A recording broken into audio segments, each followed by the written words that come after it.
What's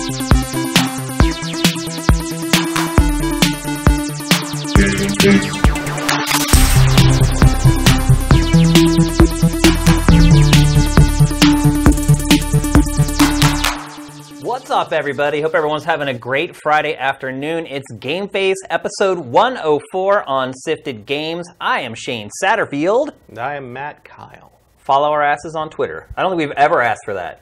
No, we just imply it with the graphic at the bottom of the screen. Hope you guys have had a great week. It's been another good week in video games. We're going to get to that stuff in a minute. Just some quick housekeeping to go through.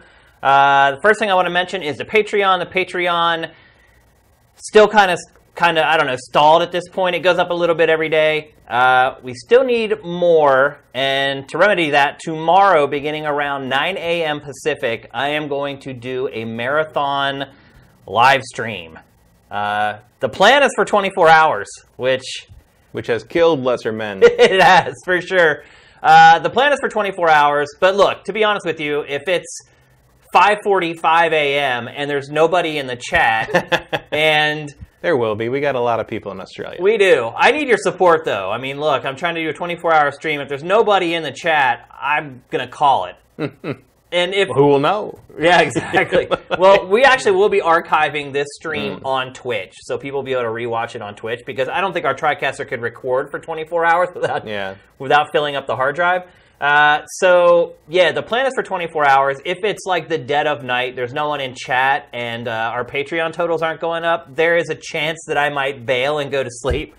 I'm going to give So don't let him do that. Yeah, exactly. I'll be very happy if the stream is active the entire time and I stay for the 24 hours. So those of you who are in Europe or whatever, you guys can maybe show up and hang out with me late night, which will probably be like the middle of the day for you guys or whatever. Yeah. But I'm not going to kill 9 a.m. Pacific. Yeah. I'm not going to kill myself just for the sake of killing myself, but I am going to make an honest-to-goodness hard run at a 24-hour live stream. And then in relation to the Patreon, as I mentioned, it's kind of stalled a little bit. But the one thing that I've noticed this week is hardly anyone has left our on-site subscription model. We've literally lost like 50 people off of our on-site subscription model, which is like nothing. So people don't like change. Yeah, apparently. Or they just are happy just paying the $4 a month and they don't want to give more or less. And if that's the case, if that many people stick around, then we probably will be willing to lower the threshold on our Patreon to stay in business. So we had anticipated the bulk of people leaving our on-site subscription model and going over to Patreon. It's been the exact opposite. And I know some of you guys are double dipping, which I appreciate very much. Some of you guys are keeping your $4 on the site, and then you've went over to Patreon and you pledged more.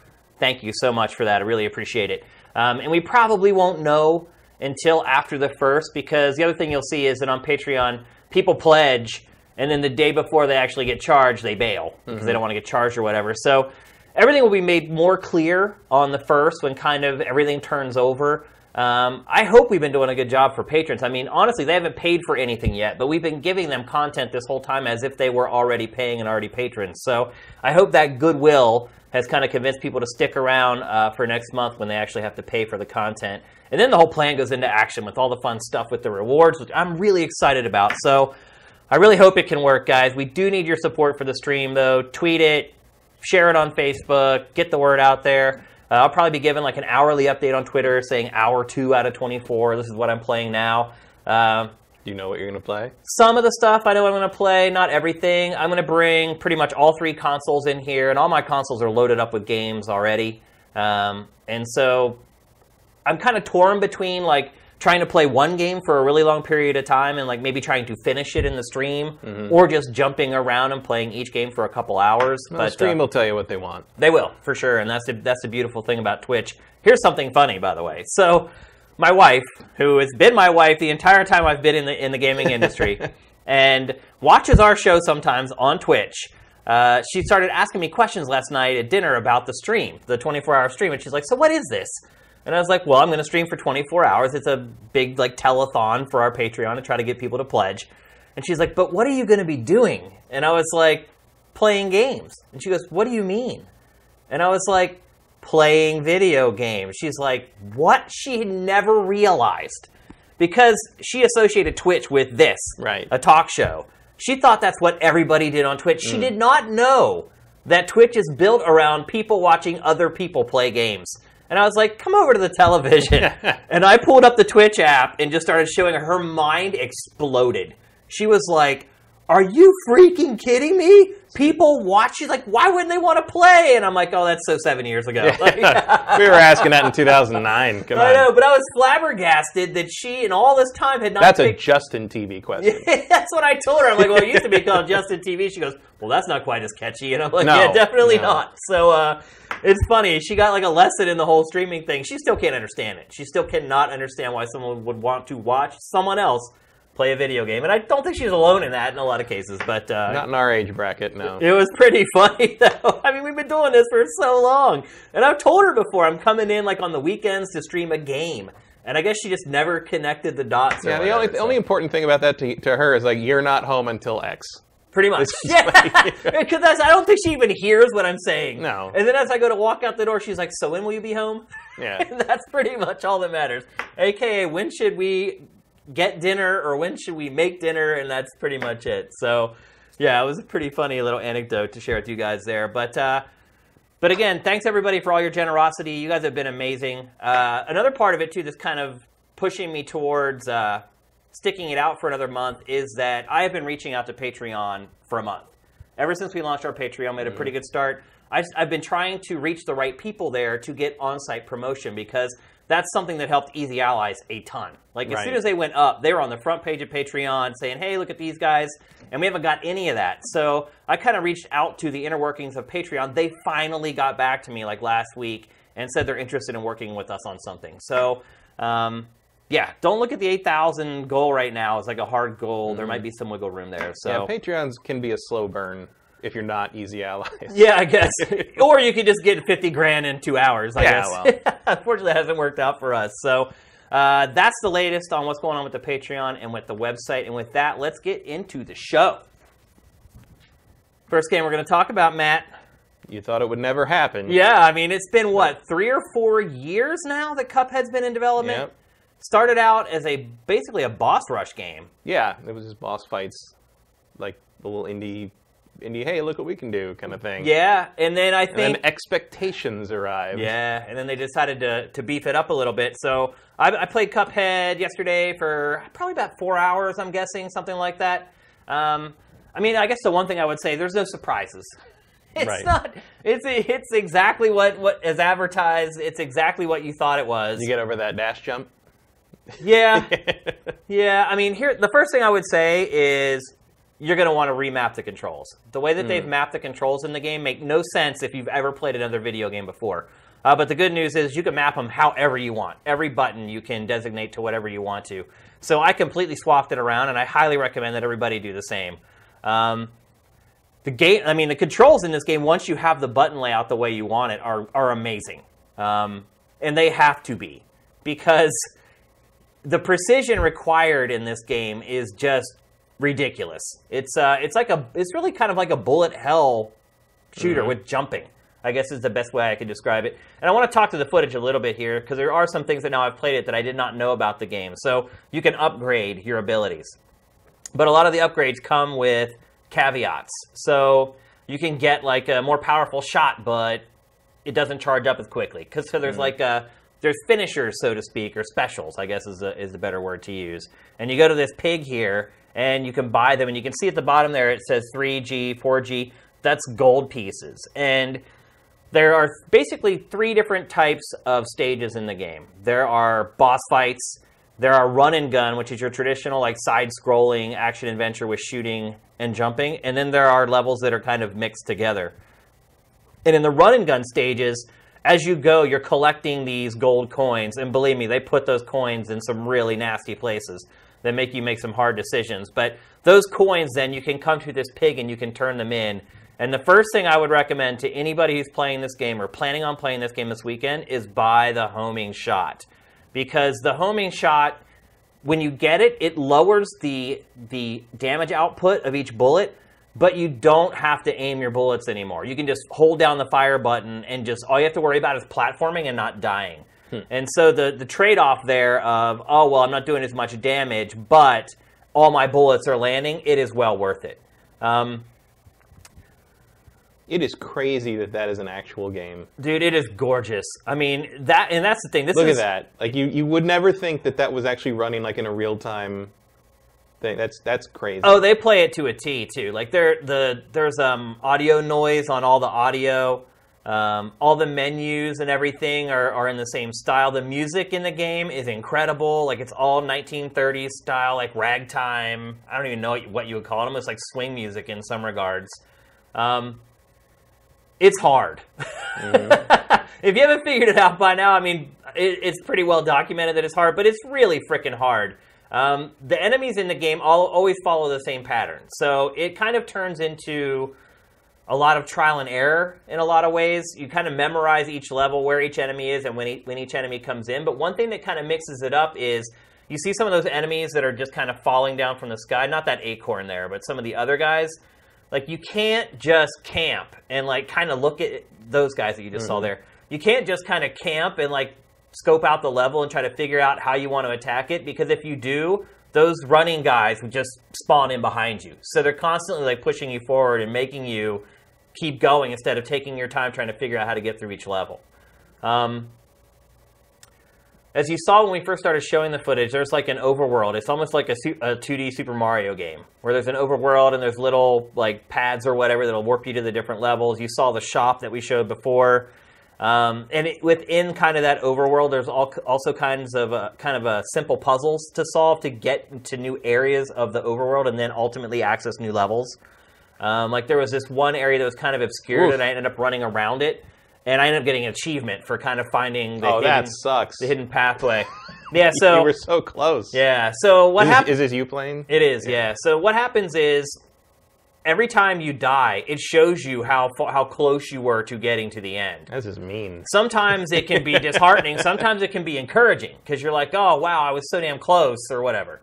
But sometimes it's like, you're right, you get right to the end and you die, and you're like, oh gosh, that's like a heartbreaker.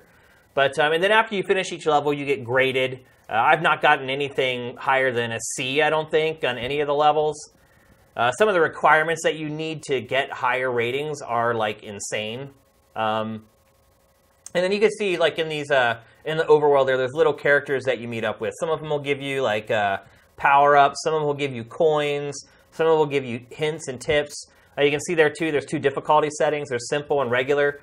On the regular setting, you basically get hit 3 times and you're dead by anything. And it is kind of smart, because none of the levels are particularly long. If this was a typical side-scrolling platformer or side-scrolling action adventure, you would think the levels are really short. But in this game, it can feel like an eternity sometimes. But you can see what I'm saying. Jumping is really intensive in this. And so when you get the opportunity to power up and get those homing shots, it makes a massive difference, because you can just hold that fire button down and not have to worry about actually aiming your shots. Because there's also a control option where you can, and I have mine set to like left trigger or whatever, where you can basically shoot in 360 degrees without moving.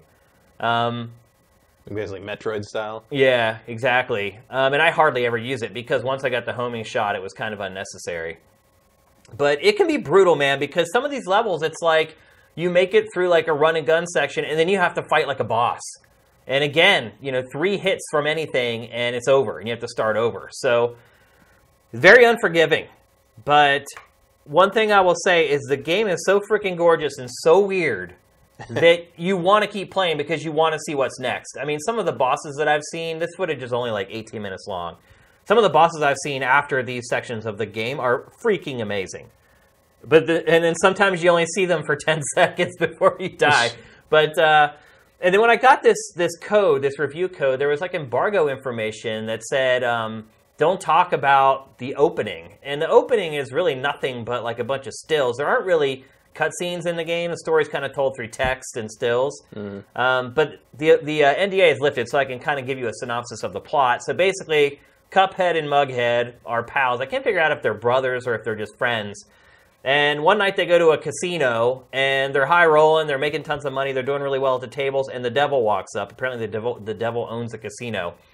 And he says, I'll give you one roll of the dice to double your money, but if not, I get your souls. And of course, they're stupid, and they're like, okay. And then they roll the dice, and they lose. And, yeah, it's not a good deal. No, it's really not. And so basically, they make a deal with the devil, and he says, look, I'll let you keep your souls if you will go out and collect debts for me from people who owe me money. And so that's kind of the whole setup for the game, is that you, the Cuphead and Mughead, are going out trying to find people who are in debt to the devil to get his money back for him. So you're the devil's repo man? You are, yes. That's probably not going to do you too many favors no. either. Actually, really. We're talking about a game later in the show where you kind of play as in the same role. Yeah. But obviously a lot different than this one. So, man, I don't know, Matt. I don't know whether I should... One thing I would say is you have to have a lot of patience with this game. If you're not a patient person, you're not the type of person to play something over and over. I think the game that it reminds me most of is Trials. You ever play Trials?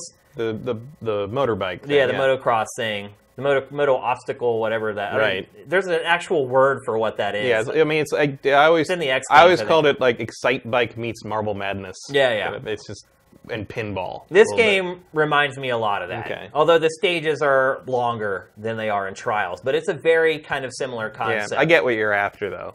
You got to be prepared to try it over and over and over and over again until. And look, I went back and recorded this footage after I had played some of this stuff. And I started a new file and started playing it fresh because I started playing and it was terrible. It's just like Dean Takahashi. I wasn't as bad as him, but no offense to Dean, but I wanted to make sure I at least got decent gameplay to show on GameFace. But it takes a lot of patience. But the game also knows that that's a case, and it's designed that way because when you retry something, the reloads are like lightning fast. Like it literally takes like a second to get before you're trying the level again. The loading in of the world is a lot longer than I thought it might be, but otherwise it makes it very easy to keep trying the stages over and over again. Well, it makes it quick to try them over and over again. I don't know about easy, but I'm having fun with it. I don't know if I'll finish this game, Matt. Like to me, I think a lot of people might get more enjoyment, and this is rare for me to say this, might get more enjoyment out of this game just watching a Let's Play from someone who's really good. Obviously, there are people out there who relish a challenge and like to play difficult games, the Dark Souls, the Demon Souls, the Bloodborne crowd. They'll probably eat this game up. But it does take a lot of practice because you're basically having to memorize each encounter that you come into. And with the run and gun stuff, it's kind of impossible, although I played some of them enough times where I actually did end up memorizing them. But you can see, like, it's not for the meek, not for the easily discouraged. And so I think people probably know what kind of players they are and if they're going to be willing to... and I think, what's that other game? Super Impossible Game or whatever? You'll have to be more specific. It's a platformer where you literally just play as, like, a cube. Oh, someone in chat will probably know. It's called Something Impossible or whatever. It reminds me a lot of that, too, where you just have to kind of memorize each stage, know where everything's coming from. Yeah, and it's like that. All those, I mean, like I Want to Be the Guy and Super Meat Boy to some degree, like just stuff where if you're gonna master that stuff, you're gonna have to be flawless. Yeah, and that's pretty much how this is. Like in the initial going, the stuff that you're seeing now, there's a little bit of forgiveness. But it doesn't take long. Like, even the very first stage of this is tough. And I imagine a lot of people will have to retry the first stage several times before they finally get it. It is not forgiving at all. Even on the easier difficulty setting, it didn't really seem all that much easier to me. And so I also recommend that you just play it on regular. Because the easier, it seemed like you did not get not trophies, obviously. It's not on PS4. But you did not get achievements for playing on the easier difficulty. And the other thing I would say is the achievements in this game are pretty generous. It seemed like they were firing off pretty regularly, and I was kind of surprised at when I got them sometimes. So, on the power-ups, when you buy, are they permanent or are they like limited use? They're permanent, but you can go in and equip whichever ones you want. So if you go to start a stage, you're like, oh, I don't want to use the homing shot for this one. I want to use something else. You can do that. You can also have 3 of them equipped at once. So there's like 3 different categories of power-ups that you can have. You can have 1 equipped from each category at a time. Yeah, I mean, like I said, the game has kind of turned out to be exactly what I thought it was going to be and what most people thought it was going to be. One thing I will say, definitely a candidate for best graphics of 2017, without a doubt. Technically, I have had a couple instances where it seemed to slow down a little bit, but for the most part, it runs nice and smooth. I don't think it's 60 or anything, but it runs at a good steady 30 most of the time. But the animation in this is just incredible, and the art, I mean, the creatures, it nails this whole era of, I don't even know what you call it, pop culture. I mean, it's an animation styles, but usually called rubber hose animation or that kind of thing. It's, you know,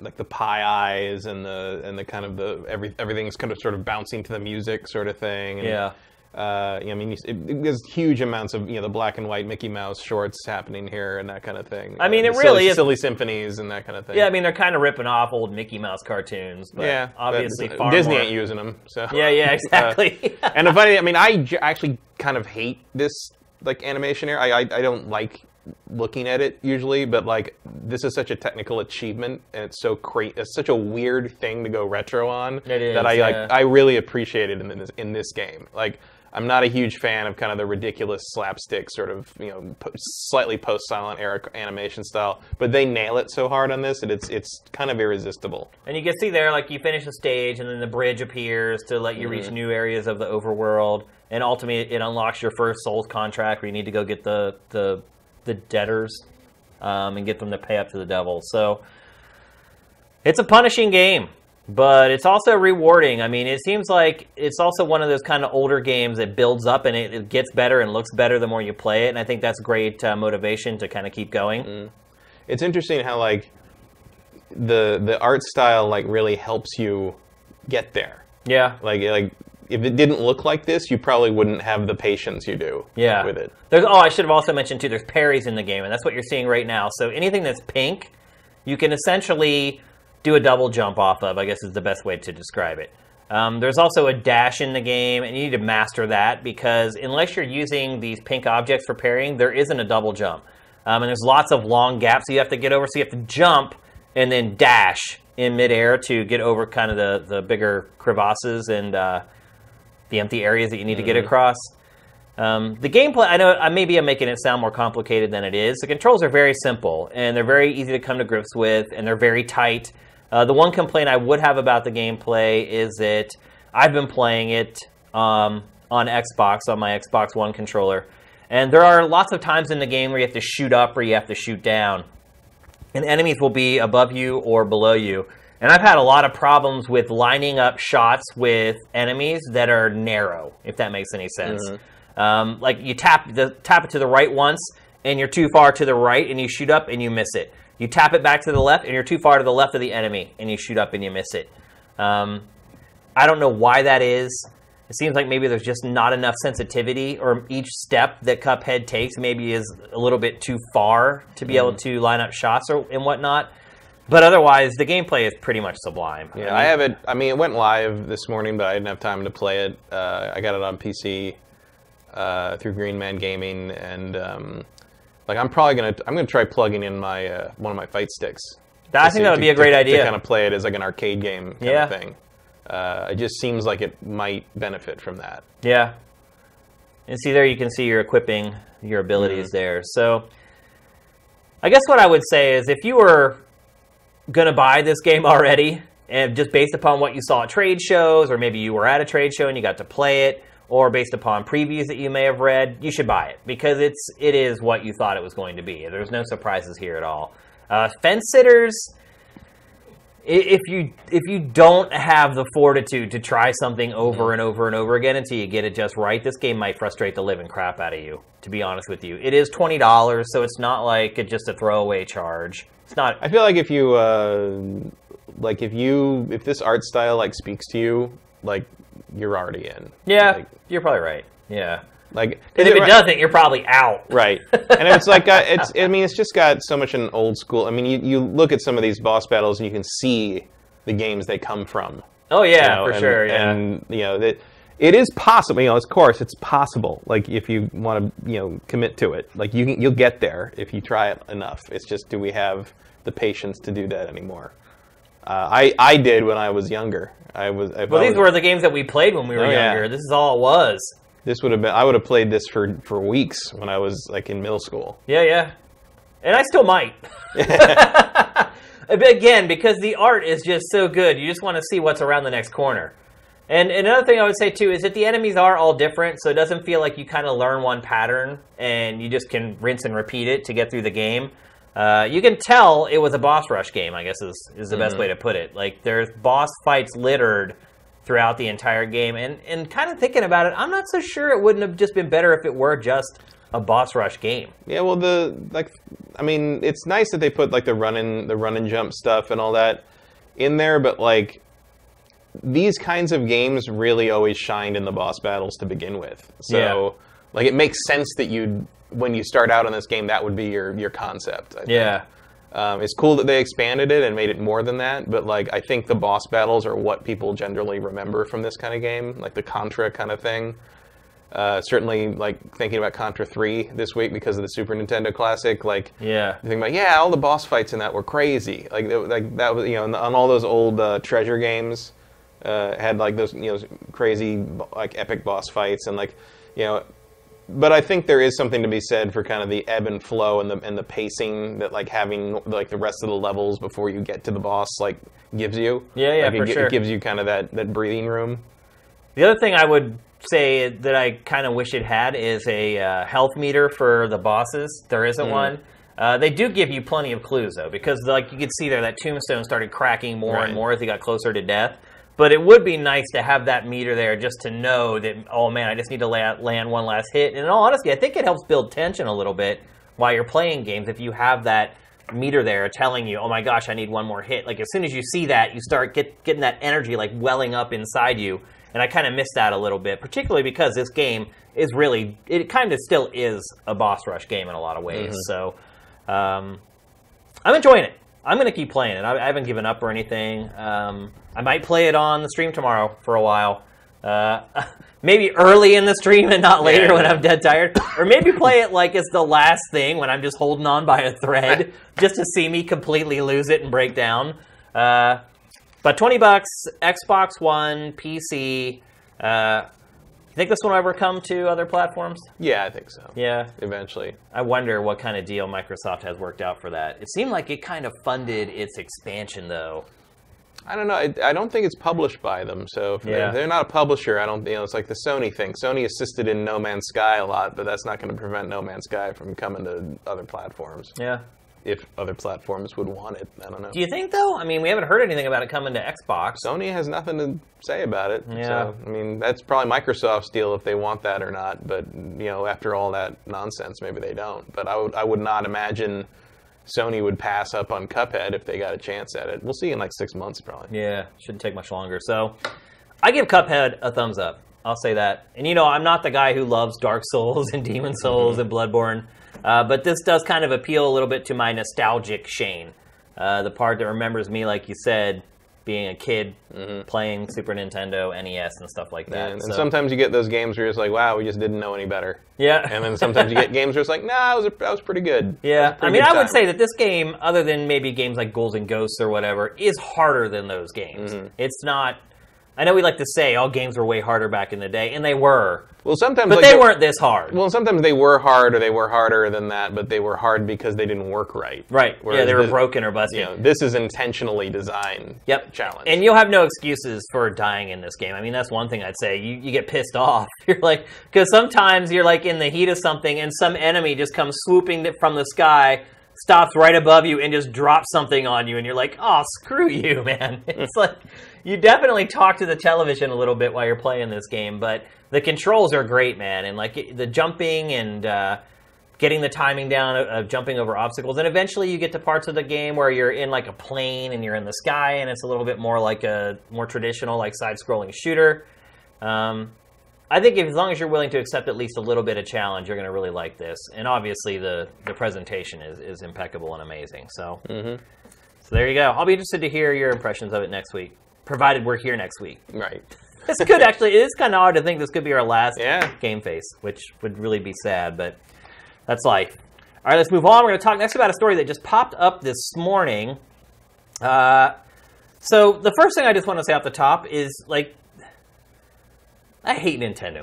Like, now that we're putting our content like GameFace up on YouTube, and GameFace is a really long show, and like with longer content on YouTube, you can either go in and manually insert commercial breaks, or you can just click a button and it'll choose the best places to put them or whatever. But basically, you can serve multiple ads on one video. And we've already seen our revenue, like, we're making more revenue off of YouTube because we're able to serve more ads. The problem is that if we ever have Nintendo in anything... we have Nintendo in a lot of things. And we have Nintendo in everything. We can't make any money. You can't. They just... Even if it's one 5-second clip in a 3-hour episode of GameFace, we get nothing. And that is just bull crap, dude. That is bull crap. So... And it's the same for everybody. It's not just us. Everybody is dealing with this. Nintendo is so stupid with the way it deals with YouTube and its community. And the only way to get around this is to become a Nintendo partner. And if you become a Nintendo partner on YouTube, then you can get, most typically, 60% of the ad revenue. And in some cases, you can get up to 70% of the ad revenue. But the problem is, once you join that partnership program with Nintendo, suddenly they're your boss. And they have reign over what you do and what you do or do not publish on your channel. And so, essentially, Nintendo today updated the policies for partners on YouTube. And it has decided that anyone who is a partner with Nintendo on YouTube cannot live stream any of Nintendo's games on YouTube. At all. So Nintendo backwards with online things? Never. Never. I never would have guessed. Do you think this is a response to like the PewDiePie stuff? It's possible.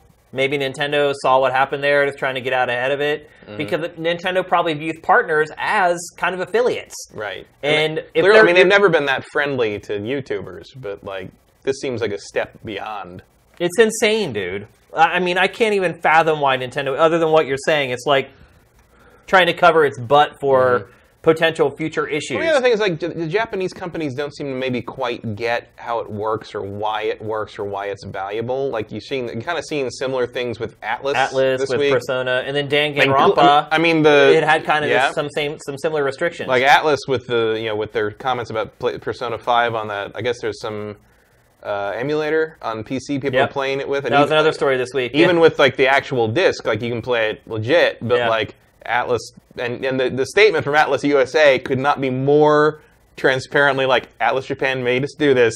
Yeah, we're just trying to get through it, kind of thing. You know, like same with it was the same thing like with Persona 5 where you couldn't stream anything. Yeah, and they finally relented on that. But it's like it really feels like there's a couple of old school Japanese companies that just don't seem to understand the streaming and YouTube culture quite yet. The crazy thing about it too is that Nintendo, in its own documentation, says that if you want to start another YouTube channel and stream our games there, that's okay.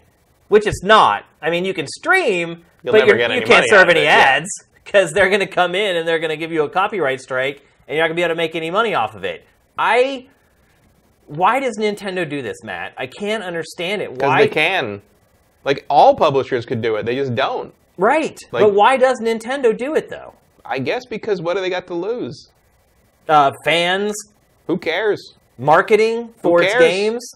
They can't keep their system in stock. Right now, sure. But but they're riding high. Like, right, they're doing the Nintendo thing. All of a sudden, they start being successful, and it's like, we don't need you fuckers. It's like, it's the same thing they did during the Wii. Nintendo should know better than anyone. Everyone should know better, but Microsoft did the same thing. You're right. Sony did the same thing. Now Sony with cross-platform play. It's the game console success hubris. Yeah. It comes back every time. I mean, seriously. I mean, we're showing Super Mario Odyssey right now, so we'll never be able to monetize this episode either. My only I'm not telling you to take it off, Sam. It's like, what are you gonna do? My only guess is like not cover Nintendo's products. I guess we'll see like when Nintendo finally gets their online for the Switch together in January or whatever. Like maybe they'll have some kind of solution for that goes through their system. But like I don't know. Like probably not. I mean, here's the other part of it. We'll be lucky if we can just connect. Here's the other part of it. They are hiring an army of people to go out and look for footage on YouTube. Like, we will run gameplay of Nintendo's games in a show, and they will find it. Right. Well, you remember back in the day when we were doing like X-Play and stuff, like we knew like that they flat out admitted like they had people, I don't know if they still do, but they had people up in Seattle or Bellevue or wherever they are, where like their job was to sit there and watch every single piece of media that mentioned Nintendo. Yeah. Anything. Like our show, mainstream local news reports, like anything that mentioned Nintendo, they would watch it, they would decide if it was appropriate use of their brand, and if it wasn't, they'd go after them. And like they got super worked overtime when the Wii became like that mainstream, because they watched every single news report. Yeah. Every single little report from every little nothing station in every like local place. Like they keep like incredibly crazy close eyes on how their brand is being talked about in media. Well, when we first launched Pack Attack on game trailers, this Pikachu that's back here in the background. Yeah, it's up there. Yeah, up there. That was, and I had my own, but that very same plushie was on the set behind him, and Nintendo contacted us and said, you have to take that out of your set. Wow. Yeah. Hi, Nintendo. Yeah. Hey. I know you're watching. I know you have to do. I mean, here's what happens is they scrub. They load it up, and they just... They don't hear what we say. They just watch for those little clips of video from their games, and they levy the copyright claim, and that's that. So it's a very hands-on way of being a dick. It's like it makes no sense. It's like, are you making enough money off of? Because I don't think they actually do serve ads. So when we get a copyright strike, we just turn off monetization. It's not like they're making money off of our content. They're not making any off of it. We're not making any, and they're not making any. But so does that rationalize them having to hire all these people to go out and be like the YouTube cops? Like, I don't. They've done it forever, so it's not like it's a new program for them. I mean, they want as complete control as you can imagine over their brand, and this is part of doing that. And they find that to be a worthwhile expenditure, apparently.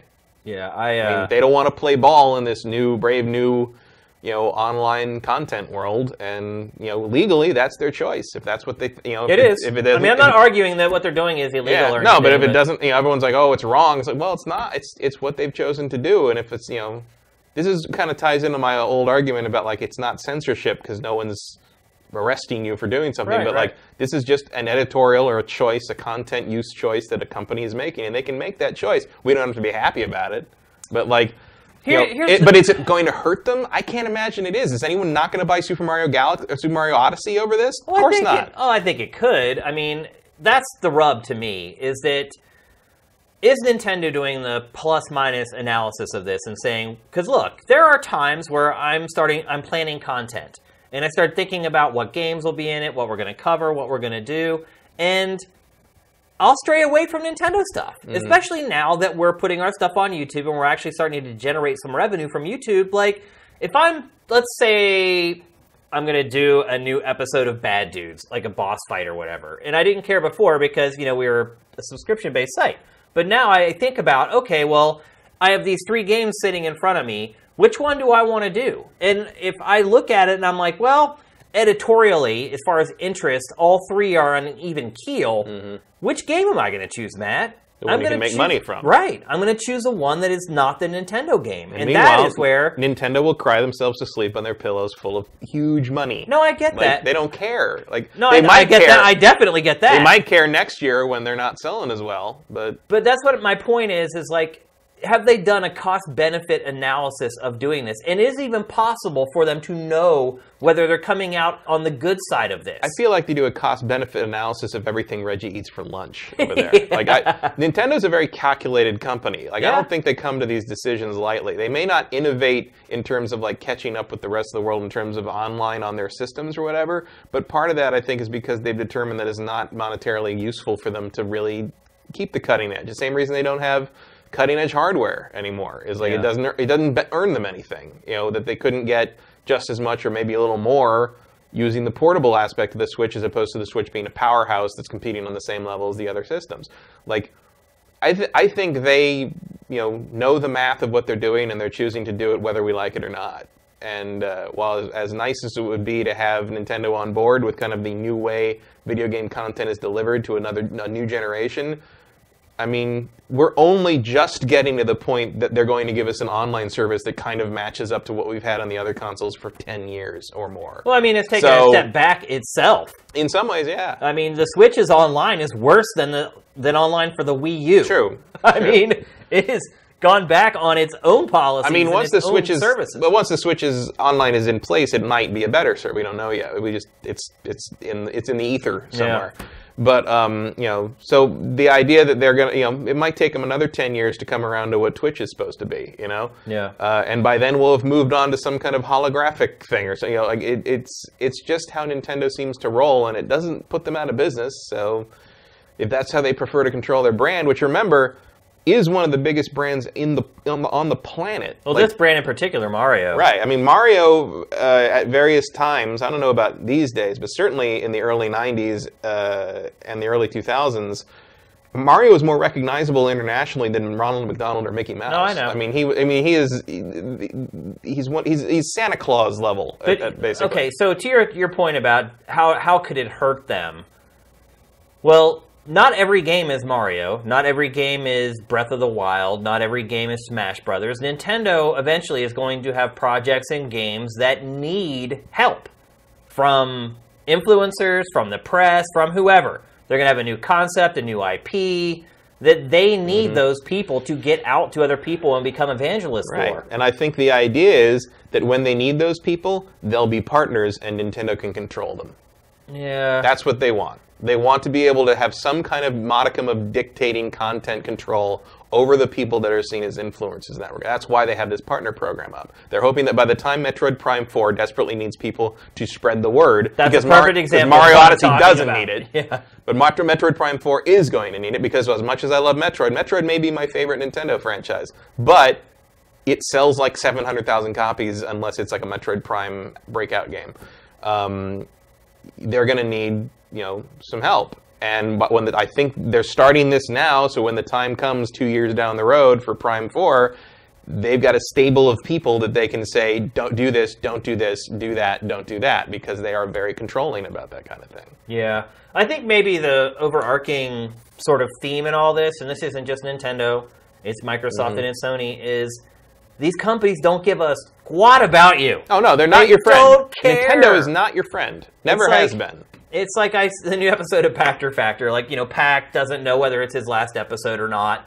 And so at the end, like after the out rolls, we have like an extended thing where Pac kind of thanks everybody who supported him all this time. But then he kind of goes on a little bit of a tirade about fanboys and why do you worship this company that produces hunks of electronics that are plastic and transistors? And that's what I just can't understand. I can't understand why people get on these teams where the coach doesn't give a crap about them. Like, it just doesn't make any sense. I totally understand if you really love Nintendo's games or Sony's games or Microsoft. I totally get it. But when you become like this rabid like dog that's like, like anytime someone says something bad about your favorite console, like I don't get it, man. I never really have. I've never been that way. But I mean, I was a diehard Sega fan back in the day, but part of being a Sega fan is acknowledging that you're a fan of a very flawed company. Yeah. And like everyone, there were people that were running around trying to claim on Usenet or whatever that like the Saturn was really the best 32-bit system. It was going to be and like those of us who knew, where it was like, no, come on, like it doesn't. Look, we played Tomb Raider on the PlayStation 1 and on the Saturn, and the Saturn is almost a Rorschach test in comparison. It's like, and we're talking about that era. I mean, like, and it's just it feels like there's a point at which you have to be honest about what your company is, what your favored company is doing. And while Nintendo has been knocking it out of the park in terms of like actual content in the last year or so,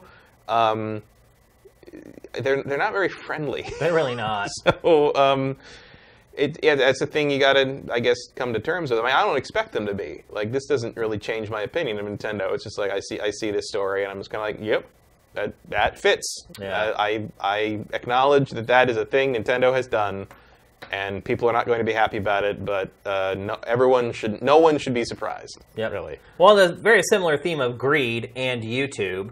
YouTube yesterday announced brand new policies, and now this is actually pertinent to us because we're on Patreon. Essentially, you cannot push to a Patreon unless you are making money for YouTube now. So unless you've become... I can't remember what the YouTube's term is. It's essentially a partner. Like, you have to serve 10,000 video views before you can start generating revenue on YouTube. And they do that because what happens is people record live TV, they put up the monologue from some late night talk show, they serve 200,000 views on it, and then the channel gets shut down, but those people are able to escape with the money if they don't have this kind of 10,000 limit in it, which I totally get. Yeah, I was actually just looking, I had a nostalgia attack, and I watched, it was that montage from like 11 years ago of all the David Caruso one-liners from CSI Miami. I've seen that before. That started the sunglass. That, yeah. Like, I think we originally watched that at G4. I think you're right, yeah. And it's still up there. Yeah. And the guy has redone it in HD. It's the same post from like 2006, but it's HD now. And he's got like 7 million views or something on it. And I'm just like, I wonder if he made a ton of money off of that. Is he serving ads on it? I didn't see any ads. See, sometimes with people just don't put ads against that stuff. But yeah, sometimes they use an ad blocker, though. Yeah. So I don't know. Yeah, that's true. It's an interesting conundrum to have, and I wonder what YouTube's kind of end game on that is. But at the same time, everybody needs a piece of the. But there was another thing with what was that? The Echo no longer supporting some like YouTube stuff today. Yeah. I didn't get to dig into that story, but it's just like everybody's sort of starting to put the fences up. They are. Around their monetization plans. Because that's what's going on here. So YouTube said that you can still put your Patreon link in the description of your video. You just can't have it as a part of the end slate that people can click on. Right. Unless you're monetizing, you're making money for YouTube. Because essentially YouTube's saying, don't you go generating money for Patreon. If you don't use or letting your babies grow up to be cowboys. Yeah.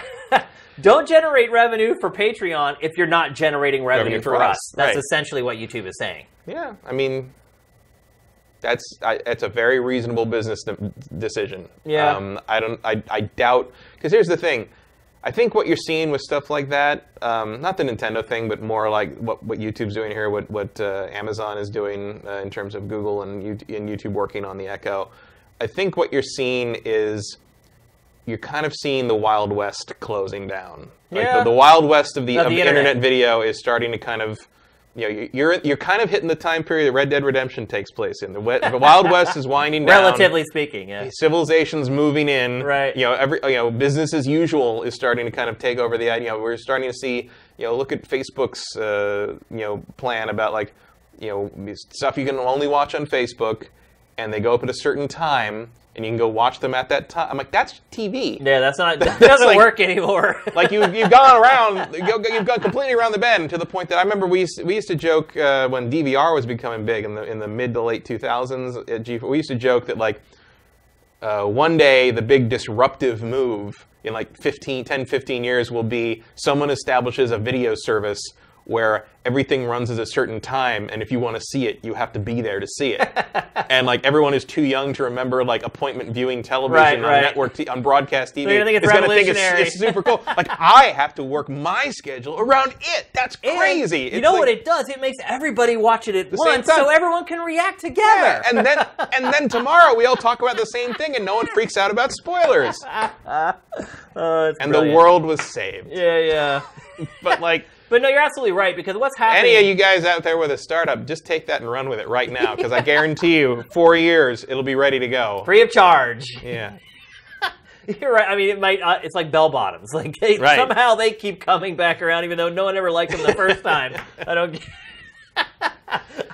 get it. But you're right. Like everything, we are seeing the end of the Wild West of... online video. Like everyone's people are freaking out about it. Yeah, because like these companies were all about like establishing the brand, getting the tech to work, getting to be part of people's lives, becoming part of the landscape, changing the world, quote unquote. But now they're talking about like, well, now we got to be a business and survive forever. They just want to make money. They want to make their money, and like, this is how you have to do that. They're past that prove it stage, right? And the whole idealism of creating a new product, that's all gone now. It's just how do we keep this thing afloat? Because, look, YouTube has never turned a profit. It loses tons and tons of money every year. And Google can absorb that because it's Google, but Google can't do it forever. Right. And eventually Google will cut its losses if it has to, or spin it off, or sell it, or something like that. So. And the alternative is YouTube goes away. Yeah. Yeah, I mean, we're starting... Which would change the internet landscape in a way that I don't think we can really fathom. Even fathom. You're right. And, well, someone else will just pop up. Right, and then they'll fail. And then they'll fail. But that's what happens. Money just chases money. Like, it's like a dog chasing its tail. But we're seeing this in a number of different ways. Like, all the PewDiePie stuff with sponsors saying, oh, we don't want to be around their stuff. And then YouTube having to change its policies with how it sort of distributes ads out to a lot of gaming channels. Like, there's all these weird things going on behind the scenes with YouTube now where YouTube doesn't even know what it's doing. Like, YouTube is like, hey, well, I think YouTubers are asking them, well, how does this work? How does my channel get designated as a channel that may or may not have dangerous content on it that advertisers can say, we don't want to advertise there? And YouTube doesn't even really have a good answer for it. Like, well, there's a lot of, like, holes in this. Like, I know someone who does videos, but they're like, you know, he's a very small... he's just a guy, and his friends or some people, people he knows in the industry watch or whatever. But he got hit with a whole bunch of monetization freezes on his stuff for whatever. I think probably DCMA or something. He wasn't clear, but basically that happened this morning, and he tried to get them unflagged or whatever, and YouTube basically said, we don't even look at videos to unflag them until they get 1,000 views. Yeah. And so when you become become a success, call us and we'll undo your videos. And it's just like, wow. I mean, like, you're going to flag them, but they're not even popular enough to be worth looking at beyond that. But again, from a business perspective, when you think about the amount of content that YouTube is trying to wrangle... Oh, yeah. I mean, it makes sense. But when you think about it, also... It's no harm, no foul for anyone, because for 1,000 views, that's like $1. Right. Like, but it's also like, this guy can't deal with his videos now. Right. You know? And like, it's like, there are a lot more people who don't get 1,000 views on their videos than there are who do. Yeah. And it's... Did they make him take the videos down? I don't think they're viewable right now. Oh, wow, okay. I thought you were just saying that he couldn't monetize them or whatever. No, it's something else.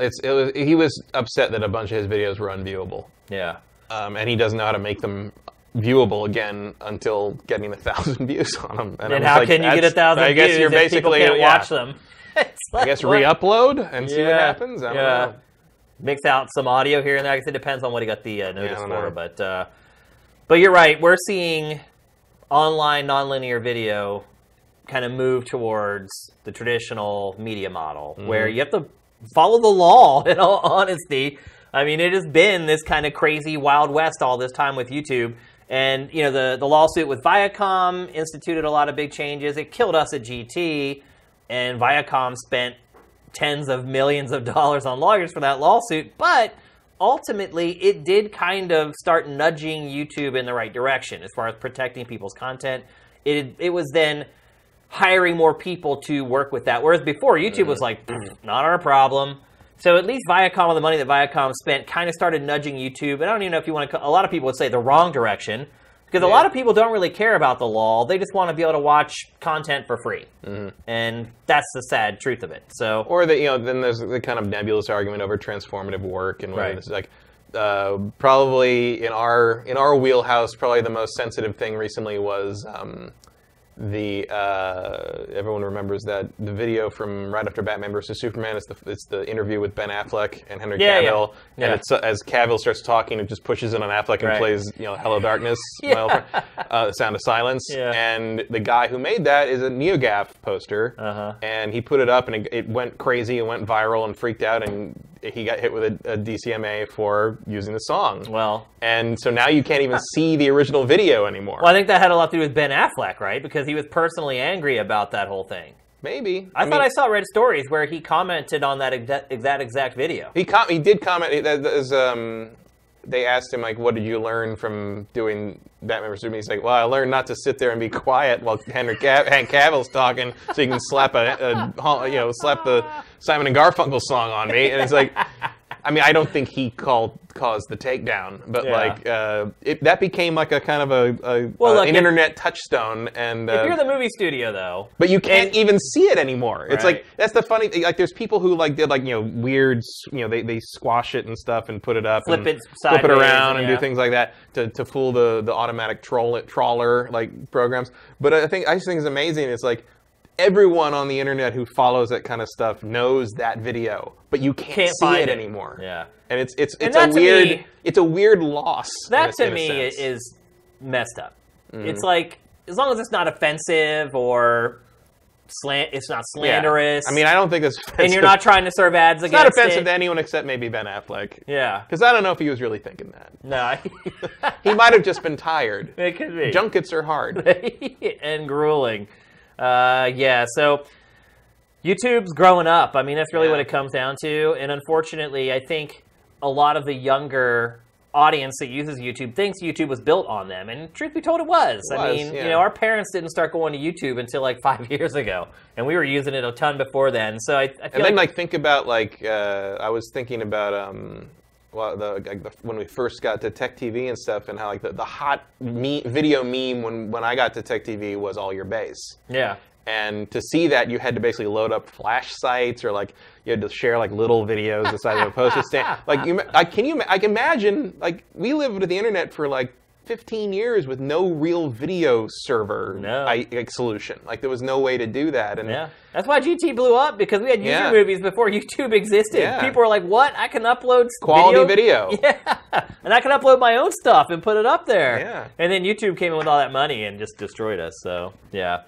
It's I don't think there's any turning this back. No. It's, unless another service pops up that's willing to eat billions of dollars in losses a year. I mean, it is what video is on the internet. Like, there's no way around it. Like, you can't, I don't think you can walk away from that. I don't think you walk away from animated GIFs now. I don't think you can walk away from Twitter. Yeah. As sad as that may be. And the truth be told, the content creators, the big ones, are no longer naive. They all get it. They all know it. They all work with YouTube. They have deals with YouTube.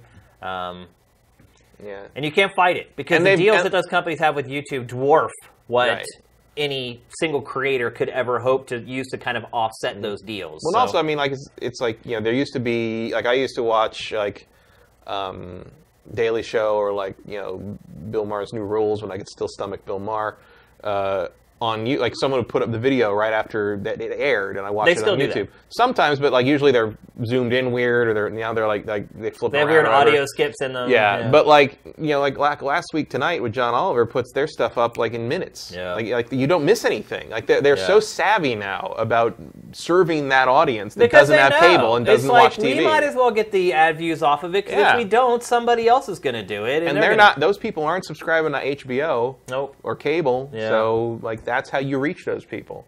And it's very much in Google and YouTube's interest to figure out how to make it worth those companies' while. And I think what's been surprising for big media, and for me to a certain extent, where we had kind of this model where we've had stuff behind a wall, and then we kept it behind the wall, and now we have delays, like a week for Factor, 3 days for everything else. I think big media, and myself included, always assumed that people were far more protective of what they were paying for. And I think that has kept big media from doing what HBO is now doing, which is, hey, we have all these people that paid X amount of dollars per month to watch this show on HBO. We can't put it on YouTube right away. Mm-hmm. But those people don't care. No. They really don't. I don't care. Like, I pay for HBO. If I go on YouTube and I see John Oliver's show, I don't care. No. Like, I pay for HBO, and I tend to watch John Oliver's show on YouTube. Yeah, I do too sometimes, yeah. If I just want to watch, like, it's easier. Yeah, it is. And, I use YouTube sometimes over, like, HBO Go. And I think a lot so I'm like, why would I load up this whole other app when it's just, it's right here? But I also think a lot of, like, the Patreon thing and that kind of, or whatever other, tipping, donation. Like, it's more of a tipping culture. I'm like, people put money in because they want to show appreciation for the people making the content. They don't feel like they're buying exclusivity of the content. They want to show appreciation and help out the creators that make the things that they like. You're absolutely right. That's a very different business model than what we're used to in terms of content creation. Yeah. And in some cases, and again, I think it took big media a long time to kind of figure that out. Yeah. And also, It took you a long time to get over that. I mean, we've been in that world so long; it's a hard corner to get around. My case in particular, because I came from Viacom, and Viacom was like a pit bull. They're like, "This is our content, and we pay for this to create." The whole thing is it's when you really step back, especially if you've worked in media, like we have, the necessary steps back to take to kind of see the bigger picture and understand what was happening there. Like, it's amazing that any of us were able to grasp it. I mean, I remember sitting in meetings and trying to explain at the late stage of G4, like, we needed to get the hosts on Twitch. We needed to stream games with them and, like, have them. And they're like, you want to just play video games? Yeah. Like, just have them playing video at the show? Is they're playing a video game together? And I'm like, yeah, that's the show. And they thought I was nuts. Yeah. They thought I was completely insane. Yeah. But they also missed the whole part of connecting with the audience, and that's what I tried to kind of. Well, that was the funny thing was like, how long did G4 spend trying to do that interactivity thing? Yeah. And here was the perfect platform for it. Yeah. And everyone just said, "Nah, it's stupid." That's insane. And I'm like, it felt like everything in reverse. Like I'm sitting there saying, I'm like, I don't think you need the Spock market on your Star Trek reruns. I don't think you need that. But like, and then got reversed, and I'm just like, I mean, it wasn't the same people, obviously, but like, it was a totally different world, and you either were agile enough to figure it out or you weren't. Not that I capitalized. I mean, if we were smart when G4 and X-Play ended, we would have all formed our own little like production company, like Easy Allies, and gone on and, you're absolutely right. and kept making the show in some form, basically. Yeah, or just started our own content network. Yeah, I mean, it's not too late. It's really not. So. Yeah, the times they are changing, and it's been interesting to watch how modern technology has kind of had to rescind a little bit and come back to the more traditional media model, at least as far as the legalities and the regulations. Well, I think I mean, that's really simplified. I think you're just hitting a point where the company either can't afford to or doesn't have to keep giving out free samples. Yeah. Like it's time to just do business. Yep. And that's going to be a very, very difficult growing pain, I think. Just because of the culture that's grown up around. Well, I also think a lot of big media is being forced to learn the lesson. Yeah. Because, I mean, everyone's ratings are going down because everyone's cutting the cord, and they're being forced to find sort of their new pathway. And it's change or die time. It's been more difficult for some than others. So that's why I keep bringing up the Wild West metaphor. Is like it's like you know, once the train comes through, once the railroad gets built, that changes the economy there in a way that people have to adjust or die. Or to do a more modern reference. The roadside culture that grew up around stuff like Route 66 that was then destroyed when the freeways were built that circumvented those places. There was never any reason for a car to even go near those locations, like which is actually what Cars is about. A Pixar movie. Yeah, you're right. Cars 2 that happens is terrible, a lot, though. But Cars is about that, and you know, John Lasseter, who's a big fan of road culture, basically finds that to be a tremendous loss. And I think there's a comparison to be made there between kind of the Route 66. Sort of the down-home kitsch of it, and like what we might lose in YouTube if it becomes a more corporate platform that doesn't care about preserving that other side of it. Yeah, but I think people, and particularly the people that kind of follow content like we create in the games folks, I think they'll always find those people. Yeah. Our audience is the audience that's willing to take the longer road to get the better views, I guess is a good analogy to use. Like, because what happens in these small towns is they build like a freeway bypass, whereas you used to have to drive through the middle of that downtown. Now there's just this big mega highway that just goes just completely ignores it. And I think our audience and the gaming audience in general are the people who are willing to drive through that little town to try to see what they can see. So. And whether you're a struggling YouTube channel or you're driving the old Route 66, it is all about the views. It is. Exactly. And on that, we'll move on to the next topic. Matt, could Middle-earth Shadow of War screwed things up any worse than it has? Is it even possible? Well, I mean, they could have made a Star Wars game by accident. You know, just like, oh, no, lightsabers. Why did we do that? I mean, the game looks awesome. I'm not going to lie. Oh, it's really good. I am, it's still on my, like, predictive, like, this might be one of my favorite games of the year thing. Yeah. But you just look at it and you're like, really? Like, Shelob's a hot chick now? And, like, you're just covering it in microtransactions, and I was like, look, I don't even really care about microtransactions that much. It doesn't bother me that much, but it's just like, you are pissing off the gamers in a way that I haven't seen a game do since No Man's Sky. It's not even necessarily the microtransaction stuff that's the problem. I think we've kind of discussed that on the show before, and we both were kind of like, this is overblown. What I wanted to talk about more is this DLC that Warner Brothers was going to release to honor one of the developers that passed away from cancer. And so it first announces it, and I'm like, oh, wow, that's great. I love that you guys are doing this. But then people start digging in, and it actually turns out that like the family's only getting a small portion of the revenue. Once people find this out, people get angry, lash out, as the internet likes to do. And this was a case where lashing out actually brought some good. I don't think it did, though. Well, that's what I'm saying. Yeah. Because when Warner Brothers finally made their... Because they said, like, okay, now the DLC is going to be free, and we're just going to make a straight-up donation to the family. But then I don't know if it was an official statement, but it was someone from Warner Brothers posting on their forum for the game that basically said, like, yeah, like, the problem people had was, like, there's certain states and certain countries where, like, you're prohibited from kind of doing the donation thing. But it turned, like, Warner Brothers, it sounds the way they worded it, and I wasn't able to get, like, confirmation on this or anything, but it sounds the way they worded it that Warner Brothers was just going to not promote it as such in those territories, but still donate the proceeds to the family. And just not say anything. That's kind of a gray area situation. Right. We're like, we're not going to promote it in Alaska and Hawaii or wherever you can't do that, but we're still going to give the proceeds as a lump sum, and like no one's ever going to audit that. So like, no one's ever going to say, where did this where did this come from? It's like, no, this was our donation, and that's where it came from. So basically, they were going to like kind of skirt the law in order to do some good for this guy's family because people freaked out about it. They're just like, you know what, not worth it. It's all blown now. We're just going to do. So I think probably the reaction and the subsequent solution to it have cost that family some cash. So like, good job, everyone. I don't know what it was a weird thing to do to begin with. Like, it's a weird sort of like fundraiser buy an orc that looks like this guy and we'll give his family some money. It's just something that no one, has that ever been done? Anything like that? Not that I'm aware of. And what I keep going back to is a memorial orc. That's not a thing. What I keep going back to is why didn't Warner Brothers just give money to the family? Well, I think they did. Like, I think that was just part of it. A lump sum? Well, now they're going to. Right. But like, right out of the gate, if you're like, okay, well, let's sell this DLC and get all the proceeds or a percentage of proceeds to the guy's family. They say all Why of not it. just avoid that altogether and just give the guy's family a nice lump sum of money? Because this would have gotten them more. I guarantee you. Well, it depends on how much they're willing to give.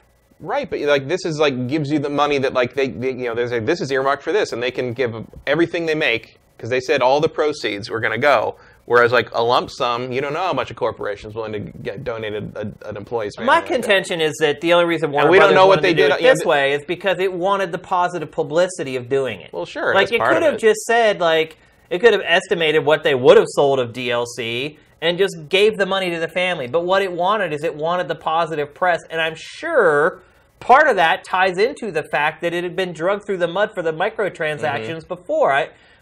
Look. Part of it, but I also think that one of the things they were hoping to leverage here is that sort of, and this may have been misguided on their part, but I think they're also looking at the whole, people online, like, sometimes go above and beyond for a good cause when it comes to, we see the Games Done Quick stuff and certain Kickstarters and, the GoFundMe stuff for people who need operations for their dogs and so the internet will take care of each other in that regard in ways that you wouldn't necessarily expect. Like people go above and beyond when it's a cause that they find near and dear to their heart, and cancer has been proven to be one of those things. And I think they were probably expecting that this would be something people would rally around, which would potentially earn that family a lot more money than you might think. Clearly, that's not what happened because the small print was too confusing. Right. And I have a problem just blindly trusting Warner Brothers anyway. You should have a problem blindly trusting any major corporation, I would think. Warner Brothers in particular, I feel like, has been more guilty than a lot of other publishers of doing things that were a little nefarious, and then... Yeah, well, I mean, they did put out Batman vs. Superman. Right. But it feels like Warner Brothers tries to get away with stuff until people realize it and call them on it, and then they're all like, oh, well. Oh, wait. Whoa. I think 2K might have passed them. No, with NBA 2K, it definitely did. Yeah. But yeah, they're up there. You're right. I mean, in the pantheon of publishers I do not trust, they are near the top of that totem pole. But I think if you dig through the corporate nonsense enough, I think the intention was probably good. Like the idea that was pitched at that first meeting was probably a very positive idea. Yeah, like one of the developers was like his best friend or whatever. It's like, hey, like why don't we just like make this one piece of DLC and just sell it and make money for him and his family? And everybody's like, yeah, that's good. And then the execs started digging into it. Yeah, and then the legal department went through it and like, the marketing got a hold of it. And I mean, basically, it started out as this beautiful little gold ring. It did, yeah. And then after 300 years under the mountains, we came out as Gollum. That's a good analogy. Very appropriate. But how do you feel about what the final plan is now, though? I mean, it's better than nothing. Yeah. The family's still going to get something, and everybody kind of gets this DLC and for free. I mean, it's for free. It's a memorial. And, like, you know what? To some degree, at least we're all going to remember this guy. Yeah, for sure. I mean, if like one way or the other, money aside, like it's a cool memorial. Like I feel like if you worked in games and you love games and you love Lord of the Rings, like that's a pretty cool way for everybody to remember you. Is this crazy orc character that's sort of based on who he was? Well, yeah. If someone were to ask me, Shane, would you rather have a tombstone when you die or be immortalized in a video game? I'll take option B. Yeah, without a doubt. But yeah, I don't know. It seems like it's something so simple that they should have got right immediately. I feel like maybe if the game hadn't already kind of earned its negative stripes with its loot box content, and especially with the lack of clarity they've had over that until recently. It was only really this week that someone really sat down with any of the developers and the lead creative guy, I think, and basically straight up asked, like, can we play this game and not buy loot boxes? Yeah. And the answer was yes. They've tested it without the loot. But like until then, like, did we really know? No, I would say we didn't know. I would say, and to be fair, the way Warner Brothers has handled loot boxes, the only real, the only real modern like example we have is Injustice 2, and Injustice 2 throws loot boxes at you faster than you can open them. Like it would never occur to me to pay real money for loot boxes in Injustice 2 because I've got like 30 I still haven't opened. I guess there's so many of them. I have never paid money for a loot box, real money, ever. Never. I've never bought one loot box, ever. I've bought a couple like online, like mobile free-to-play games. Did you see there's a scarf for PUBG for $1,000 right now? Like the vanity scarf? Yeah. I mean, that comes out of like the like the Team Fortress 2 thing. Yeah, I get it. The whole hats, I get it. I mean, I know where it's coming from. I don't get it. Yeah, I mean, my girlfriend has bought loot boxes from Overwatch. I have bought gift cards for her to buy loot boxes from Overwatch. I bought a couple of packs of Bright Emblems in Destiny 2, in part because with Silva. In part because I wanted to get some more emotes. And a quick sparrow for my other character, but also because like I didn't feel too bad. I think that's how they get you because I didn't feel too bad doing that, like putting like not $10 towards that because I'm like, you know what, you guys made a really good game that I enjoy and I did already pay for it, but I feel good about what I've gotten and I was okay with. Well, that. It kind of goes back. I ain't gonna throw $99.99 at them for that or anything, but like it kind of goes back to what we were saying on the last topic. Is that people have come to this place where they want to reward people. Yeah. Who create things that they love. And it's like, maybe I've already rewarded you by paying $60 for that thing, but it's like, I was okay with it. I didn't mind doing it. It's tipping culture. It's exactly what you said. That's the tip. It's like, this is what I pay for the product. Here's your tip. You did a great job. Here's your tip for a thing that doesn't exist, that didn't cost you anything to make. It's pretty messed up. When you think about it, it's stupid. Yeah. And in this one, it's like, the loot boxes contain orcs. The loot boxes contain imaginary fantasy creatures. I know. It's crazy. If you had talked to me about this stuff like 15 years ago, I'd have been like, you lost your damn mind. Yeah, well, I mean, I'm not too worried about it in Shadow of War because clearly you can play the game just fine without it. And something has loot boxes and I don't need them to complete the game, I will simply ignore them. Yeah. Other people cannot. Like Jim Sterling clearly cannot ignore the fact that there is going to be a money-grubbing orc rubbing his hands trying to sell you loot boxes. I don't care about that. He doesn't like that at all. It doesn't bother me. But there is a gray area there, and this is the line that NBA 2K18 steps over, is that you can't make the grind so extreme that people are going to just want to pay the money so they don't have to go through it. NBA 2K18 steps over the line the way Jordan steps over the free throw line before he dunks. to dunk. I mean, it's like whoa. Yeah. Like, I mean, well, the crazy thing is, I even clicked on that thinking like, well, how could it be? How could it be that bad? Wow. Yeah, I know. Like, you can't. Well, the crazy thing is 2K has nerfed it. Like, it's actually worse when it launched, and 2K since then has, like, dialed it back, and the reviews keep coming in, and they're like, oh, you got a long way to go before you bring this up to scratch. Well, I mean, the thing, people can get as worried about Shadow War as they want, but Warner Brothers' history with Injustice 2's loot boxes, to me, makes me feel like they're going to be there if you want to, but they're not going to be there to make you. Whereas, like, NBA 2K, like, I'm very concerned about Borderlands 3. Oh, yeah, as you should be. Borderlands 3 feels like it's, primed to be a game where they can exploit that in a really heavy way. And I think, like, the gold key thing in 2 was already a little over the line, where they're like, you got to follow us and, like, Randy Pitchford on Twitter and stuff to get these codes and all that. I mean, I did it, but it's like, at least I didn't have to pay anything for it. But it's like, if you're to the point where, like, they're charging real money for boxes of actual guns and equipment and stuff on that, like, that's I mean, I don't like to use the term slippery slope, but it's just like, that doesn't feel good. I love that term. I have no problem with it. It's misused a lot. It is, yeah. But in this case, I think it's a legitimate example. For sure. Especially because these stories are just you're combining 2K and Gearbox are probably not the two companies with the best rep with no, gamers. It's like the worst. It's like, So like that's a lethal combination. Like the question becomes like, is there anyone in that decision-making chain that's going to come up with the right answer for anything in terms of a customer-facing idea? And I don't know if there is. I feel like this is one of those things where all the other publishers should have learned all the lessons by now. You should have been able to watch all this other stuff happen. There's no reason for NBA 2K18 to have that stuff. I mean, EA must be looking at NBA 2K and being like, wow, that's greedy. I also wonder. Here's one thing I wonder too: is that because games like NBA 2K or Madden are played by a lot of players who don't play a lot of other games and aren't wired. They aren't members of SIFTD. They aren't wired into gaming the way like we are, and the people who are watching this stream right now are, or the people who subscribed or are on Patreon for SIFTD are.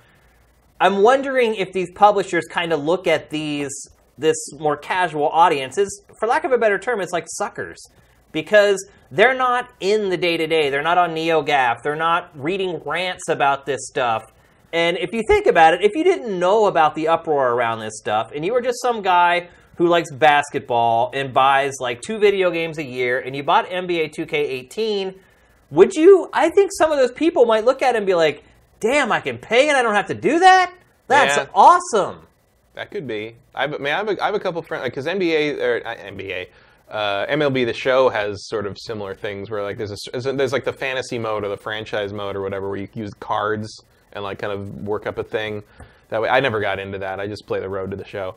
But I have a couple friends who play that game that have gotten real into that. It's like collecting baseball cards, basically. But like you pay real money. You pay real money for that. It's all opening packs and everything. Madden has that and all that. And Halo and Rise of the Tomb Raider and Forza and and Forza 7 had a new thing announced today that I didn't have time to read about, but it's another kind of like pay real money to get something thing. I mean, they've always had kind of the car token thing, but now there's some other element to it that I just got review code of that this morning. Some fans are freaking out. Some fans are like, it's whatever. It's like I think you are hitting the point where like people are just sort of a lot of people are just throwing their hands up and being like, apathetic. Look, I just want to play it. Like, I don't, and I hope it doesn't ruin it. NBA 2K ruined it. Shadow of War sounds like they're intentionally trying not to ruin it. But it's like my little brother loves NBA 2K. It's like his favorite franchise. What did that get, like Metacritic-wise, by the way? It's pretty high. It's like over that's the last game on my. Some people have really ripped into it over game draft. Yeah, I think it's around a 9, something like that. I mean, I still got you. Oh yeah, it's over. It was long over. I calculated out. I think the only way I could lose is if Mario gets a 5. Really? average. I figured I'd have to get a 0 at this point. No, I think if something else didn't work, like I figured out like the others get the things I expect them to get, but if Mario got like a 4 or 5 average, I think you're safe. I think we're okay. Yeah, I think you're all right. But it was actually closer than I thought it would be. But my brother is a huge NBA 2K guy. I mean, he gets it every year. He plays it literally. I mean, it's all he plays. He's one of those players that gets one game, gets really good at it, and that's really all he cares about. He never talks about microtransactions. I don't think he even knows what that term is. I don't think he's ever even heard it with his own ears. So I think there are, and I don't want to call people gullible, they just don't play games and aren't into games as much as we are. I think those people are kind of marks for the publishers. Yeah. And I think that's why you see them stretching these policies a little further than they should in these games that they know attract more of a casual audience. And also, like, if that's what you play, not everybody plays the way we do, like, and I think a lot of people who watch this are the hardcore game people, like you want to save that $19 for the next game you want to buy. Yeah. Or if you're not buying any other games, that's just like an entertainment expense. Well, they look at it like it's like buying new songs for your iPod or like whatever, buying a game for your cell phone. Well, sometimes I've done that where I'm like, okay, like that was one of the ways I justified the $10 thing for the Bright Engrams was like, well, that's less than I'd pay for a movie ticket. Yeah. Like people, that's what it is. You start doing the internal bargaining. Like that's how much a sandwich costs in LA. Like, or I personally know 2 people who have spent more than $20,000 on Clash of Clans. Yeah. That can get discouraging, though, because there's many times where I was like, I don't understand why people don't subscribe to the site. And you start doing that bargaining in your mind. You're like, they probably spent that much on a coffee this morning that lasted them like 10 minutes. Mm-hmm. And they don't want to spend $4 for something that's going to give them like dozens of hours of entertainment a month. Like, you start doing that, it'll drive you crazy. Yeah, this show is way longer than a coffee. Well, guaranteed. It may not wake you up, though. It depends on the episode, I think. All right, let's move on. We're going to talk next about the SAG-AFTRA strike. Strike! Mobile strike. Did they completely wait? As long as they're talking about games with microtransactions. Did they completely waste their time, Matt? A little bit, maybe. They did. Like they got like nothing after that. The concessions that the actor side made were crazy. Like, I was shocked at how much they backed off. And I don't know why. Like, I want to know some details on that, and I haven't seen it. About why the actors, why SAG caved as hard as they did. Basically. Because it had been 11 months. These people need to eat. What happens is, this is something that is with union strikes, no matter what the industry is, the longer they go on, the harder it becomes to convince people to stick to the strike. Yeah. Because the problem is, not everybody's rich. So you have some people who have enough money to live the rest of their lives in luxury. Yeah, the vast majority of SAG members are not George Clooney. Exactly. Yeah. And that's the problem. I mean, it literally is probably like 5% of their members are wealthy, and everybody else is working for a living, working hand to mouth. And what happens is the people who are making all the money, they don't really care because they're freaking rich, and they're like, if I make an extra $100 per voice, I don't care. I don't need the money. So you have the people who are on the lower end who initiate the strike, but as the time goes on, their willingness to stick to it, they're like, eventually they have to put food on the table. And then the people at the top don't care at all. They'll go along with everybody else, but when the sentiment at the bottom starts to fade, the people at the top are like, well, I never gave a crap. So and then it just starts to crumble. And somebody in the powerful position just goes, I didn't think that Life is Strange prequel was really very good without Ashley Birch's voice in it. We need to get back to it. The thing is that like there is some like new little bonus structure. It's like a pretty minor I actually have all the information here. So basically how it used to be was for every 2 million sold, a voice actor would get an extra $825 with an 8 million sold cap for a total bonus that they could ever possibly get of $3,300. Which is about, like, on scale, I think that's about 2 days' work. Yeah, basically. Yeah. Basically, what they got through this was a 3% increase in the base rate and $75 per session.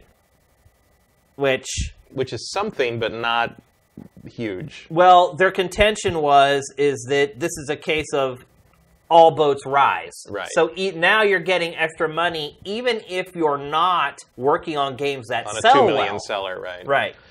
But the upshot, I think, is that this ain't over. like this issue is going to come up again in a couple years. Like this is going to continue. I don't know. I mean, they may have just given up. They've held out for 11 months, Matt. Yeah, but they'll try again. Like this, everybody, like you say, everyone needs to work and needs to get the, money and the food on the table now. But give it a couple more years, and people are going to start, keep a couple of the right people with the key ears who, spend a couple days having to do what they're called effort days, where you have to scream and grunt for the whole session. They got nothing on that, man. They had nothing on that. Nothing. Yeah. That, to me... That was really the big thing to me. It's like blatantly obvious. Yeah. You don't... If you have to go and scream for 2 hours, I mean, we do it once a week. Right. But if you have to go and scream for... There should be limitations placed upon that. And the publishers would not fold on that. They would not give in. Well, especially because, that's what you use to make your money is your voice. Like if you're damaging that, and that you can damage that forever. Like there's forever. Yeah. I mean, it's a different scenario, but it's like young opera singers. If they sing the wrong opera, they can damage their voice. Not necessarily in a way that is going to be you're going to see it immediately. But it could shorten their career by 5 to 10 years. Oh, yeah. And it's that's the same kind of thing that's happening here. These people have, that's one of the things, earlier I said, if I remember correctly, scale for voice acting in a union job is $1,500 a day, if I'm remembering right. I don't remember if that's half day. It might be, I think it's a full day. I might be wrong there. I make no claim. But it's a pretty good number. That's a lot. And people, obviously people are like, oh, wow, that's a lot. But when you think about it, how long is your voice going to stay, usable in that regard? How long are you going to be in demand? You have a limited, as an actor of any kind, you have a limited amount of time to make your money. Yeah. And then you either with no regulations, it may not last very long. And then you start a new career, or you live off what you've made and invested. And you got to get paid in that sense, especially if you're doing this kind of thing that could damage your voice. Every voice actor I know is afraid of pushing those vocal folds or the wrong way in that one scream near the end of the day without having taken the right number of sips of hot tea. Yeah. And they reckon their voice. At the very least, you're out for the next 3 days, and maybe you had another 2 things lined up those days, and you lose all that money. The only thing that the voice actors really got any concessions on was transparency. They now know or will know what roles they're playing before they show up. And whether they're reprising a role that they had before. Because this is something that's insane when you think about it, Matt. Only the gaming industry won't tell people who work on products what they're working on. It's very weird. It's the only entertainment industry that does that. It's this weird culture that we have around games with spoilers and secrecy. And secrecy. And it's why wouldn't you want your actors to know what they're doing? It's like prepare. Imagine if you were a musician. Right. And your agent calls you and says, hey, we have a gig. We can't tell you what style of music you're playing. What instrument you're playing. We can't tell you what instrument you're playing. We can't tell you we aren't giving you any sheet music to prepare. Or who you're playing with. Or who you're playing with. Just show up. That is absurd. Imagine if an actor showed up on a set the first day and didn't know anything. Didn't know any of the actors, didn't have the script, didn't know what the movie was, didn't know what the character they were. It's insane. Which makes it, that kind of thing, which I didn't know until recently, that this was a thing. That makes a lot more sense when you see some of these lower budget dub jobs or games where sometimes it just sounds like it's the first time people are seeing the words. Yeah. Because it is. Yeah. Which is nuts. It makes the product. And it's and do you think you think Naughty Dog doesn't tell people what they're doing before they get in that mocap studio? Of course not. Noel North knows what he's doing when he goes in there. But see, this is what happens when you have people spying on people on the subway and taking photos of their laptop screen or a document that they're looking at or people searching all over LinkedIn for some actor who's Imagine someone leaves that printout of that Halo scene on a train or something. And look, we're guilty of it too. We curate those stories when people find out stuff on LinkedIn, but for whatever reason, the gaming industry has just become this top secret. It's really bizarre. It's you don't know if a game, until 3 months before they come out in some cases, you don't even know a game's in development unless something like that leaks out, which is different than other mediums. It's has there ever been a film that was shot and everything and released and nobody knew it was coming? Not often. There have been a couple I can think of that are kind of used that. 10 Cloverfield Lane was a little bit like that. Was it? Where Dan, I mean, I'm cheating on that because I know Dan, and Dan Trachtenberg directed that, and it was originally kind of an independent thing, an independent film. It was not connected to the Cloverfield universe. And then suddenly they announced, like J.J. Abrams announced, like the Cloverfield universe is going to continue. It's 10 Cloverfield Lane. This is this movie. It comes out like next month. And like it was there, and it but was very rare. It was a stunt. Happens. Like doing that was a stunt. Right. In movies. Yeah. Whereas in games, it's like expected. It's what everything is. Music with albums, like very rarely does an album just drop without people having at least had rumors flying around talking. And when it does, it's a big deal, and it's usually somebody. It's usually somebody huge. It's who like had enough money to shut everybody up who was working on it. It's a Beyonce or something like that, or a Jay-Z or whatever. Yeah, it's not some little band or whatever. Because the other part too is a lot of people need that as publicity to start generating interest in whatever project that they're working on. I mean, and on the flip side, we have things like Shenmue 3 or Cuphead, which are around for years, and you crack down. Yeah. A lot of Microsoft stuff. Yeah. Funny how that works. Forever. But, well, when you don't have anything, you got to. But to be fair, I couldn't tell you a damn thing about the characters and who's voicing what in Scalebound. Yeah. So I don't know. I'm wondering too if maybe a little bit of the actors folding was that they sat and kind of watched the industry go on without them. Yeah, I mean, I don't know if... I mean, I know you mentioned that you didn't want to play Life is Strange because Ashley Birch wasn't in it, but I played it, and I didn't miss her really at all. Like, it really didn't make any difference to me. I think it depends. I mean, look, I'm a giant voice actor fan. Like, I think voice acting is I appreciate really cool. it, and I like certain voice actors, but like, and performance. I hate to dredge up the hashtag, but performance matters. I'm also still upset that Travis Touchdown is not going to be Robin Atkin Downs. Right. Most people probably don't even know that name. Yeah, I mean, look, most of the people who play Life is Strange don't know who Ashley Birch is. I mean, we're a part of this very small group of people who are very well informed. Right. Well, even more so with voice. I mean, look, one of my prized possessions is the Transformers box set signed by all the living Transformers voice actors from back in the day. I mean, this is a thing I really care about. Yeah. And I acknowledge that I'm a niche of a niche. Yeah. Of a niche, maybe. Yeah. And that's why, one of the reasons I keep up with this kind of thing, and I know a lot of some of these voice actors, and I think they're really good people, and I don't want them to hurt their voices and bleed from their throat anymore. Yeah. I mean, I think everyone can get behind that. But is there a business leverage reason you could force that to happen? It doesn't seem to be there right now. I mean, the industry just went on. I mean, that's really what happened. Well, there was to someone who didn't know about the story, nothing changed. Right. At the same time, that gets scary for the people. Are we hitting the point? So, I mean, we're not going to see the results of that probably until probably next year. When the games that were being recorded during the strike and had to use other voice actors are going to come out, and we're going to finally see there's going to be a difference there, which might be, if that causes a reaction, could be what sends SAG back to the strike table again. Yeah. Do I think that's going to happen? Probably not. I'd like it to happen. I'd like people to say, like, I'm disappointed that after all that time, like, to me, if they were going to just give in and give up all these concessions, they should have done that in like a month. Like, instead of waiting 11 months, putting all their people out of work all that time, if this was the deal you were working towards, that should have happened immediately. Well, you gotta see if it's gonna work first. You can't lay siege and give up after a week. Like you gotta see if it's gonna. That's why I said a couple months. But I think the fact that like you say, like the industry basically just hired a bunch of other people, non-union work, hired a bunch of scabs, if you want to say that. Yeah.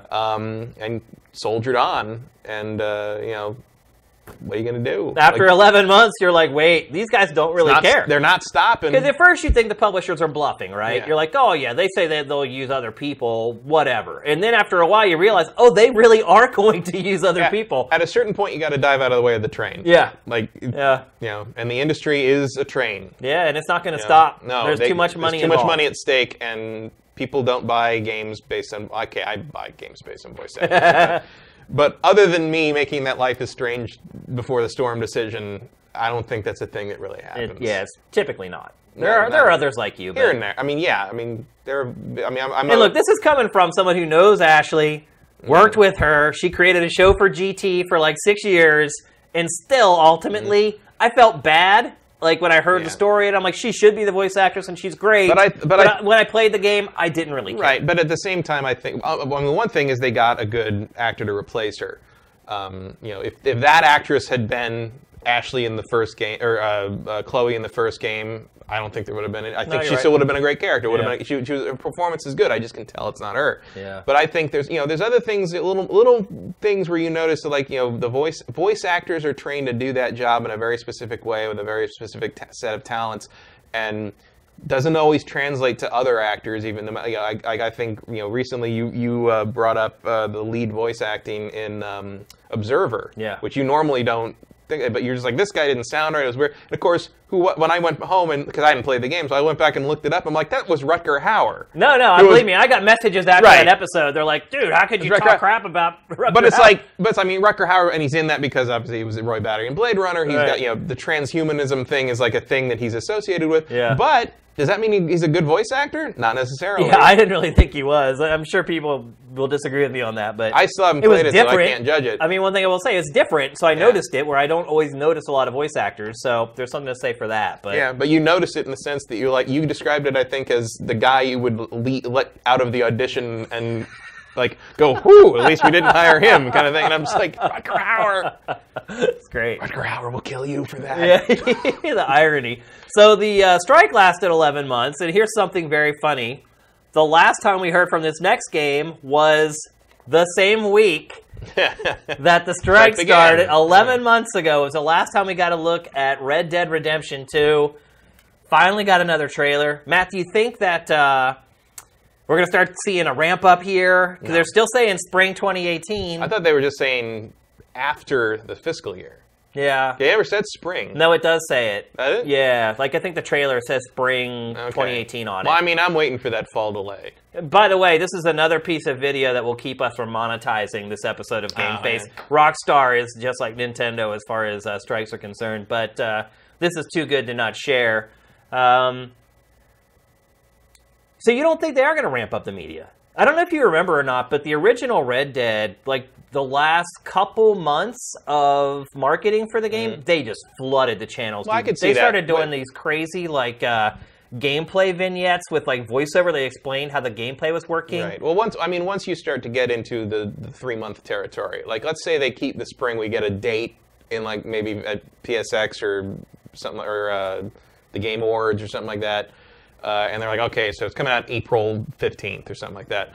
Like then I would predict like, okay, you're going to see like a big trailer hit the Super Bowl, and then you're just going to see a blitz for the next like 2 months leading up to the game. Like I could see that happening. But I don't, in terms of like for the rest of this year, I think this is probably all we're going to get until maybe December. Oh, I definitely agree with that. I mean, right now it's like the golden goose, and Rockstar likes it that way.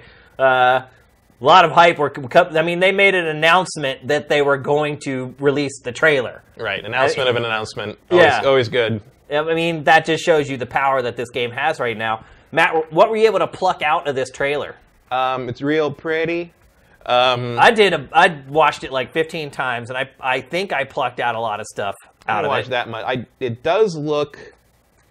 Is it a prequel? It is a prequel. Yeah, because it looks a little older, technology-wise, I think. Like it feels a little more rustic. Well, so there are some characters in this, and this is the old trailer, not the new one, but in the new trailer, there are some characters that are in the first one. The first game, and they're younger in this trailer. They're younger than they are in. So that was like the dead giveaway, but then Rockstar put out one sentence explaining what the game was, and then that, even though it didn't say it's a prequel, that blah, blah, blah, based upon the description that Rockstar gave, it was very clear that it was. Because they talk about basically Dutch's gang. In Dutch's gang, if you remember, in the first Red Dead Redemption, had already been dissolved. Right, that was the gang that Marston was running with. Right. When he was a bad man. Right. Basically. Right, and that's what this is all about. Red Dead Redemption 2. It is a little weird that it has the 2. So if not to well, I mean, The Godfather Part 2 is mostly prequel. No, you're right. It's flashbacks, but it's mostly prequel. So that makes me... So Marston's clearly in this game somewhere. He hasn't been shown yet, but he is... So in the silhouettes, though, there's a silhouette that looks a lot like him. Yeah. So you don't actually play as Dutch. You play as another person in Dutch's gang named Arthur Morgan.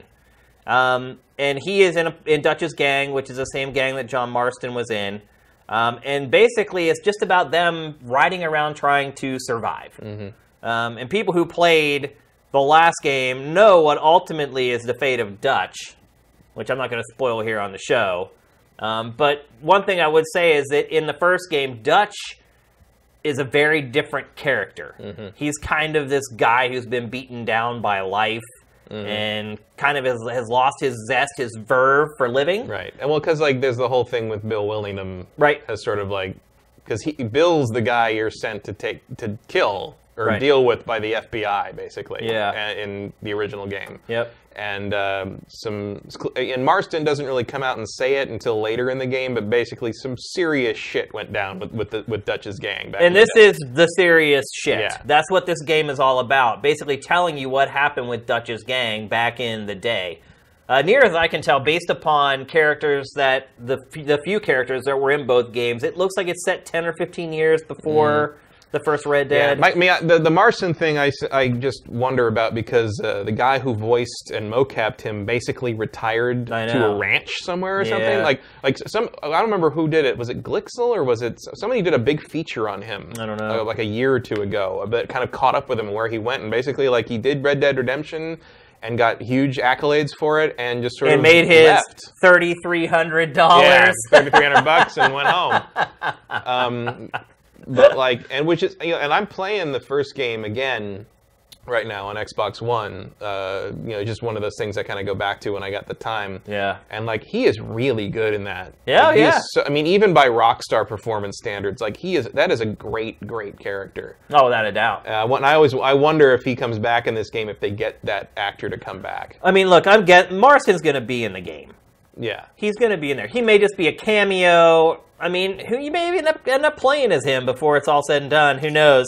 But he's going to be in there. If he's a part of this gang, and the story is about the gang trying to survive going across the wilderness, he's going to be in there in some way, shape, or form. It seems like the whole concept of the main character, or the job of the main character, is he's some kind of a debt collector for Dutch. A lot of the scenes in this new trailer, it's him like saying, we need the money, or you need to pay up, or whatever. Yeah, well, gang enforcers are good GTA fodder. Yep. So it appears that you're going to be playing as the guy who's going to collect debts for Dutch from other people. And then as far as like some of the gameplay stuff, I mean, it looks like it's set in marshland, so you can see there the gator and then them crawling through the marsh there. The Thieves Landing was in marshland on the east side of the map. It was there. So I'm wondering if it's set in New Orleans or Florida. It seems like New Orleans would be more likely based upon... No, that doesn't look like New Orleans to me. You don't think? Well, that's not west, so... That's what it looked like to me. No, well, I mean, if you think about where the other games were set, wasn't it kind of set around like Arkansas and that whole area? It was Texas and some Mexico and a little bit of New Mexico kind of area. Right. I mean, obviously the GTA. That's why Louisiana makes more sense to me. I mean, the east part of the map was sort of swampy, but the rest of the map wasn't like that. And I don't know if Thieves Landing in Red Dead Redemption was meant to be Louisiana. I guess it was a little bit of bayou-y here and there. But I mean, it's the GTA world, so it doesn't really match up. It's all perfectly fictitious anyway. Although you can drive from from San Francisco to Las Vegas in about 15 minutes in GTA. Yeah, they truncate everything, and it is, I believe, the same universe. So yeah, but I do wonder if you'll be able to like swim. Yeah, I mean they showed a lot of water in that trailer. You've been able to swim in Rockstar's games since like San Andreas. But the first Red Dead, you couldn't swim. Yeah, could you not get in the water? I don't think you could. I can't remember. Maybe the chat can answer that. I don't remember ever swimming in the first Red Dead. I think you could. I think they used the river as a boundary for like a cutoff for the early part of the game. So yeah, maybe you couldn't swim across the river. Yeah, chat, maybe you can help us out, but I don't remember ever being able to swim in Red Dead. The river was definitely a barrier. So yeah, maybe. And I did actually recently. I mean, they show you in water there. I did recently. Well, you can go through like shallow water, but I don't think you can cross the river. And certainly, if your horse falls in the river, they die, which has happened to me more than one occasion when I whistle for the horse and it tries to run across a bridge and fails and falls in the water and dies. Yeah. And then I have to reload the damn set. That's the other thing I wonder too. Do you remember how buggy Red Dead was when it first came out? Oh yeah, it was. It was rough. It was borderline trash. I mean, I saw my horse walk off a butte and just walk out into midair into the middle of a canyon and just stand there like flicking his tail. Like, it was messy when it first came out. I'm hoping this one is a little better. And then another big element of the first game that appears to be just as big in this one, not just based on this trailer, but the first one as well, is animals, wildlife.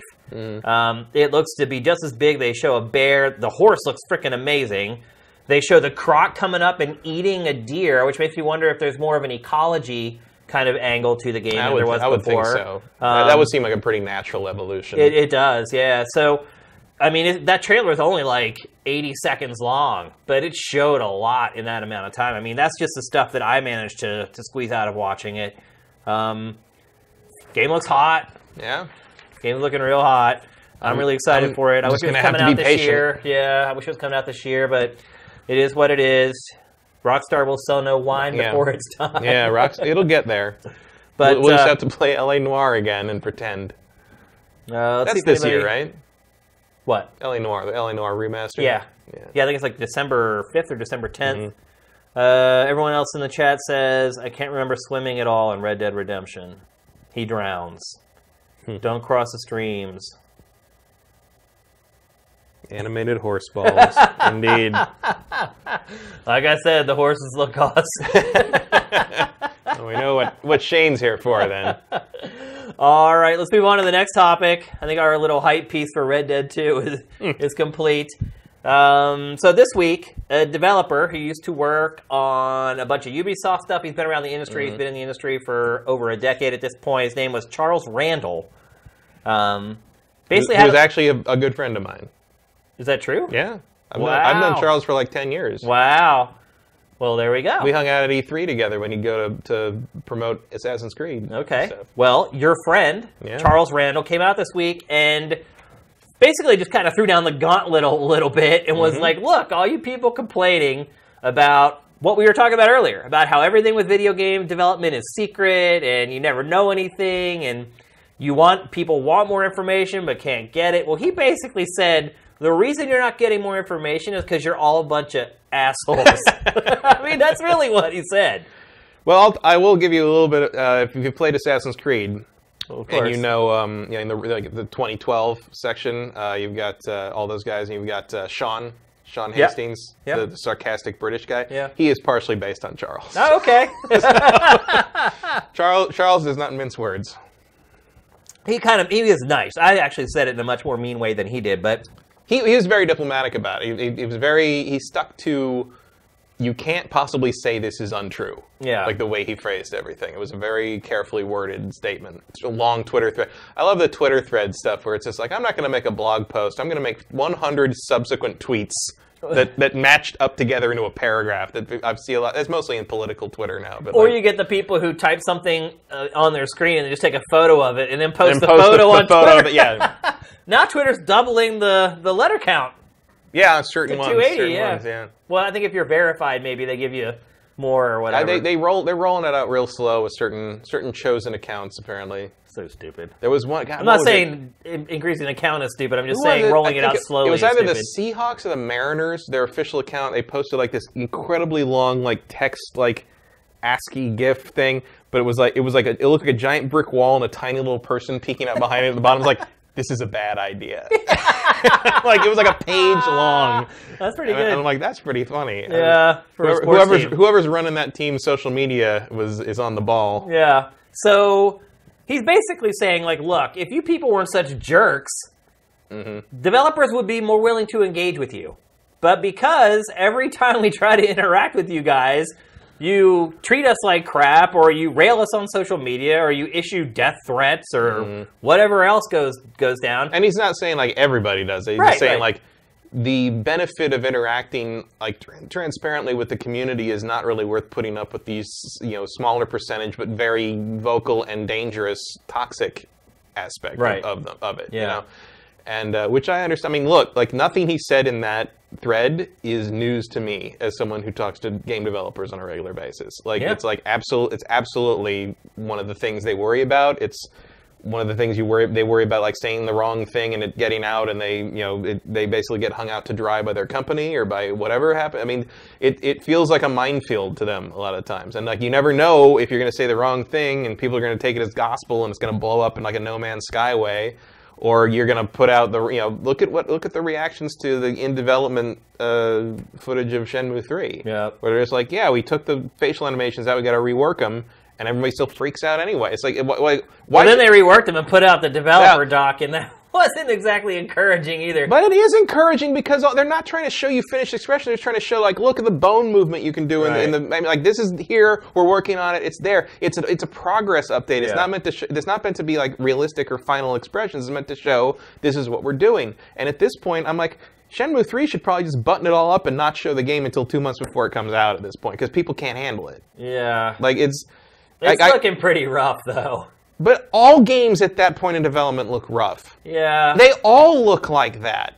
I mean, don't know. I think that one might be an exception. Well, I'm seeing the developers I know look at those Shenmue stuff, and they're like, yeah, it looks like our game too. Our game is also 2 years out or 1 year out or whatever. And they're the ones who make the games. They would know. We don't see that shit all that. But every time I see stuff like that early, like, yeah, it's real. I played a couple of things that were pre-alpha for a couple of marketing things I did a couple years ago, and it was, if you'd seen this game, and I can't even say what game it was, but if you'd seen this thing back then, you would have been horrified. Like it's like they start real fucking rough. They come together. Sometimes it's a miracle. Ask the guys who worked Rockstar San Diego and made Red Dead Redemption 1, the first Red Dead Redemption, like how many weeks before ship that game looked like a finished product. Well, that game in particular was mired in, and right. And I mean, even when it came out, it didn't look like a finished product to be but honest. It was a really good game, and everybody has a good positive opinion of it now. Yeah, I mean, now it's been patched 80 times or whatever. I mean, the only lasting, effect of the messiness and the chaos of the development of that game is that the code is a little too rickety to do a remaster of. Right.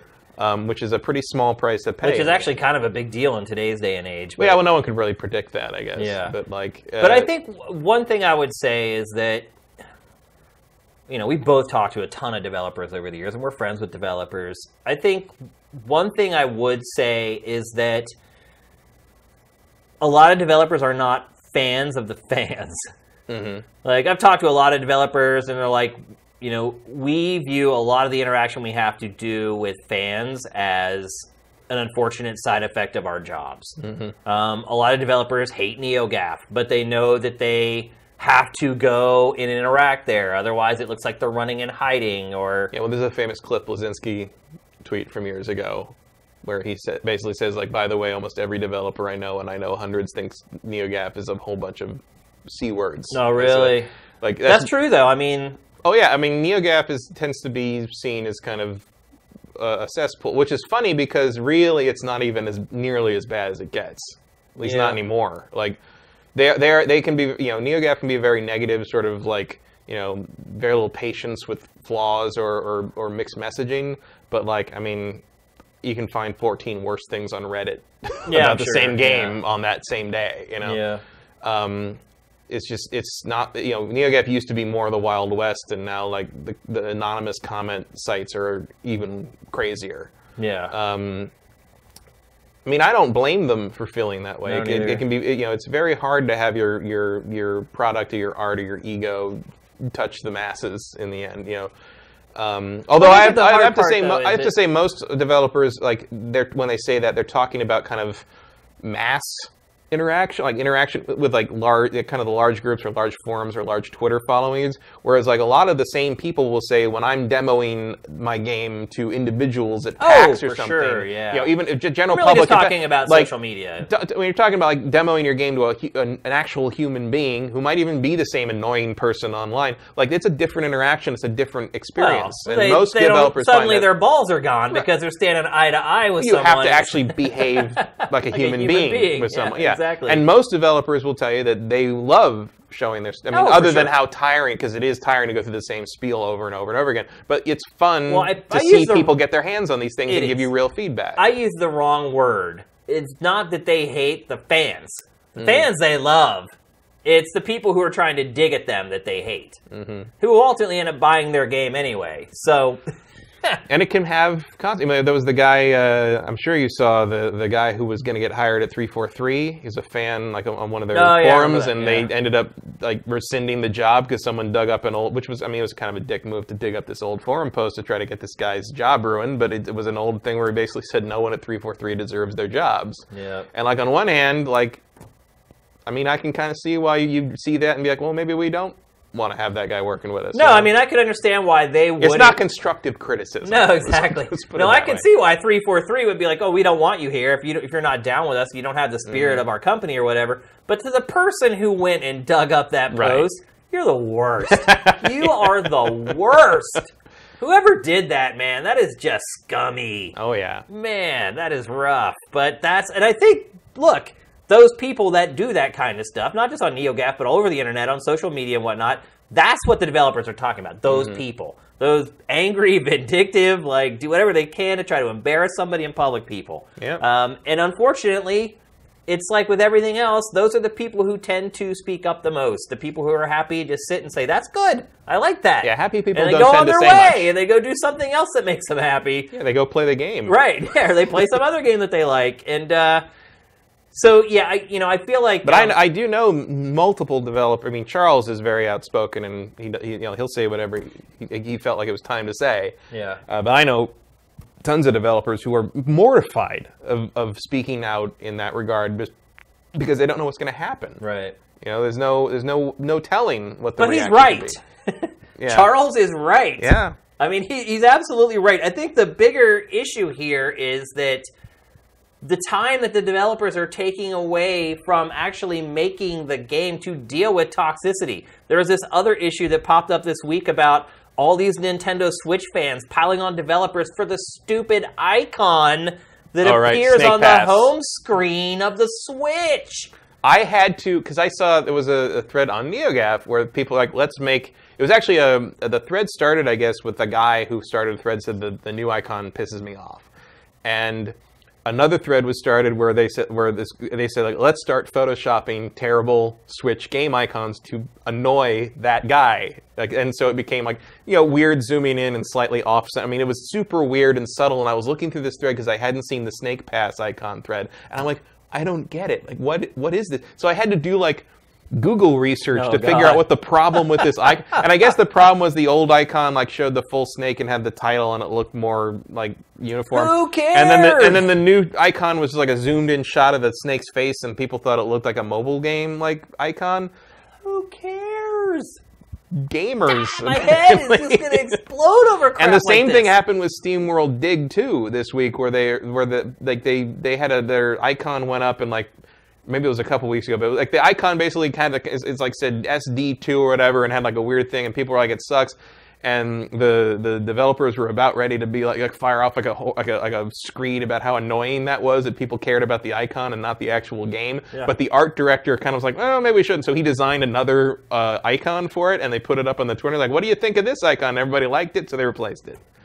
Meanwhile, the Snake Pass developers say that they are not going to put the old icon back. That this is their new icon and everybody has to deal with it. And it's just like... This is my point. Games need to come out now because apparently we all have nothing to do. That's what I'm saying. You are taking time away from them making the game better over petty bullcrap. Well, no, we just had the that same thing with the Overwatch. Blizzard was talking about that too. It's like we're dealing with toxic players so much that we're taking time away from making the game good. It's like, leave them alone. Let them make games. Shut up. Seriously. Just shut up. And I never tell anybody that. These people need to shut up and leave them alone and let them do their jobs so the rest of us can enjoy a better video game who do not care about petty bullcrap. Bottom line. Yeah. Because Shane Cold said so. And on that note, we'll move on to our next topic. So this has been brewing for a while. And boy, did it ever percolate over the last week. We've been talking about PlayerUnknown's Battlegrounds clones for a month or more, that they were coming. One's here now. Fortnite Battle Royale mode has been launched. It's free, whereas the rest of the game actually costs money. For now. Right. Eventually, the whole thing's going free to play. But right now, if you want to play all the other parts of Fortnite, you have to pay. if you want to play the Battle Royale mode, it's free. Which I guess is what we're going to call this now? Is that what that mode's going to be now? I mean, look, it should be called that. I mean, it makes this sense. This all comes from the Japanese film Battle Royale. It deserves to have a gaming genre named after it if they're going to rip off that concept and make a genre. So I'm totally fine with calling it Battle Royale. So I think when they finally make the they've announced it, but they're making an all-girl version of Lord of the Flies. You make a game like this out of it. It's going to happen. I guarantee it. And you'd be stupid if, like, you're one of those indie studios that just kind of makes, like, marketing games. Like, you'd be dumb not to make a game like that going forward. So this week, Bluehole, which is the developer behind PUBG, basically went on a tirade against Epic Games over this mode. Like, I guess so it's become clear that their issue isn't that people are using their mode in their own games. The issue is that it was Epic that did it. It's not so clear to me. Like, I feel that's what they're saying. Right, that's what they're saying. And at first, that's not really what they were saying. It's like only after people started coming at them and being like, you can't really copyright a mode, bro. Right. Then they clarified and said, well, really... So you think because they found out, basically, they have no legal leg to stand on, that they kind of shifted it? When we talked about this before, I think I said, like, they'd be an idiot to not do their due diligence. Obviously, they've done... And now, ultimately, I think they did not do their due diligence. I think they could go out... They thought they could go out there and say... Throw their weight around and be like, hey, you're stealing our mode, we're going to have problems. Well, no, they weren't going to have problems for that. If you could do that, there would have not have been nearly as many Mario clones in the or anything else. Like, you could just go on and on about it. Or we'd still be playing Doom Deathmatch. Right, exactly. And that's the only game we could ever play. I mean, think about the logic that they had in their heads thinking about this. It's insane. So then they come back and look, I have 2 words for you on that one. Rock Band. Right, yeah, exactly. If Activision could have shut that down, don't you think they would have? Yeah, well, I mean, Konami could have shut Activision down. From Guitar Freak. Because Guitar Freak in the arcade beforehand. Or the, 2015 guys make Medal of Honor Allied Assault and then go make Call of Duty. It's like I said, we can just go on and on. It's how this medium works, right. Folks. So then they pivot and they say, oh no, what we were really upset about was the fact that Epic used the name of our game to promote its new mode. Like, it literally, apparently in some marketing materials, either it was like a developer doc or it's like PUBG. They said it's like PUBG. How do you feel about that? I feel like that's actually a pretty good complaint. Yeah? Like, I feel like that's it's a more understandable complaint. I feel like that's like it makes it feel a lot more like you're cashing in on this other person's successful idea. You're absolutely doing that. You're trying to get the people who play PUBG to be like, oh, did I hear PlayerUnknown's Battlegrounds? Yeah. And it's and one thing free? I mean, it's one thing if you like in movies do that where they'll use like a critic's quote where they're like, if you loved whatever, you'll love this kind of thing. But usually you don't make it the actual tagline. Right. The actual marketing copy, you know? Like I don't think they did that in this case. I still don't think they have a leg to stand on, really. But I get what they're saying there. I feel like that's not a complaint that's without merit. I mean, it's probably not like an actionable thing, but it's definitely kind of a little bit of kind of a cheat little move. Bit of a dick move. Yeah. But here's the problem that Bluehole has is that it made the game with Unreal Engine. Yeah. Like you can't totally alienate Epic because they're your support team. So let me get this right. You couldn't even make this video game if it weren't for Epic, and now you're pissed off they mentioned the name of your game somewhere? It's like, I don't know. Yeah. I mean, really what it's coming down to is I think Bluehole is starting to feel a little threatened by it. Like, also this week, Bluehole formed like a separate corporation just for PlayerUnknown Battlegrounds. There's words that Tencent from China is thinking about acquiring part of the company now. And I think all this... That'd be big for them. It would be. Yeah. It would totally penetrate China for them. But I think what's happening is they knew all this stuff was going on behind the scenes with Tencent and all this stuff. And now they're like, oh, wait, like, what if this stuff starts getting circulated through the press And Tencent suddenly doesn't want to buy part of our company. Or don't want to buy it for as much. Right. It could devalue the company. And that's why I think it's taken this stance and it's put up this wall and say, this is our genre and you can't steal our genre. And now you're mentioning our game's name. It's like, dude, every interview I've ever done with a game developer, that developer has mentioned some other game. Always. It's like, well, we have this one part that's kind of like this. And we have this other part that's kind of, have you ever played blah, blah? Like, that's just the way it is. It's like if Nintendo didn't come after other developers for saying Mario 64. Right, or whatever, a million different things. Like, it's ludicrous in my opinion. Like, what Bluehole is doing is ludicrous, and I think now that we're starting to see more details come out about it, I think their motivations are starting to become more clear. Yeah, you're probably right. I still think that, like, if Epic really was mentioning, like, hey, if you like this other thing, like, you should play this thing for free, you know, for free. It's a little, little. I agree. I agree 100%. But I think you're probably like when you bring up the 10-cent thing and all, I think you're probably right. Like the PUBG guys know that they got to get their money. They got to get while the getting's good. They got to get paid. Yep. And I mean, they're doing fine. Obviously, they're doing fine. Yeah, they're the biggest success story of the year in the industry, I think. Yeah. I think that's fair to say. Yeah, for sure. But with the money they're making from income on that ain't nothing compared to what they could make in a buyout. Oh, I know. And they also have to think about what if Epic just pulls the license.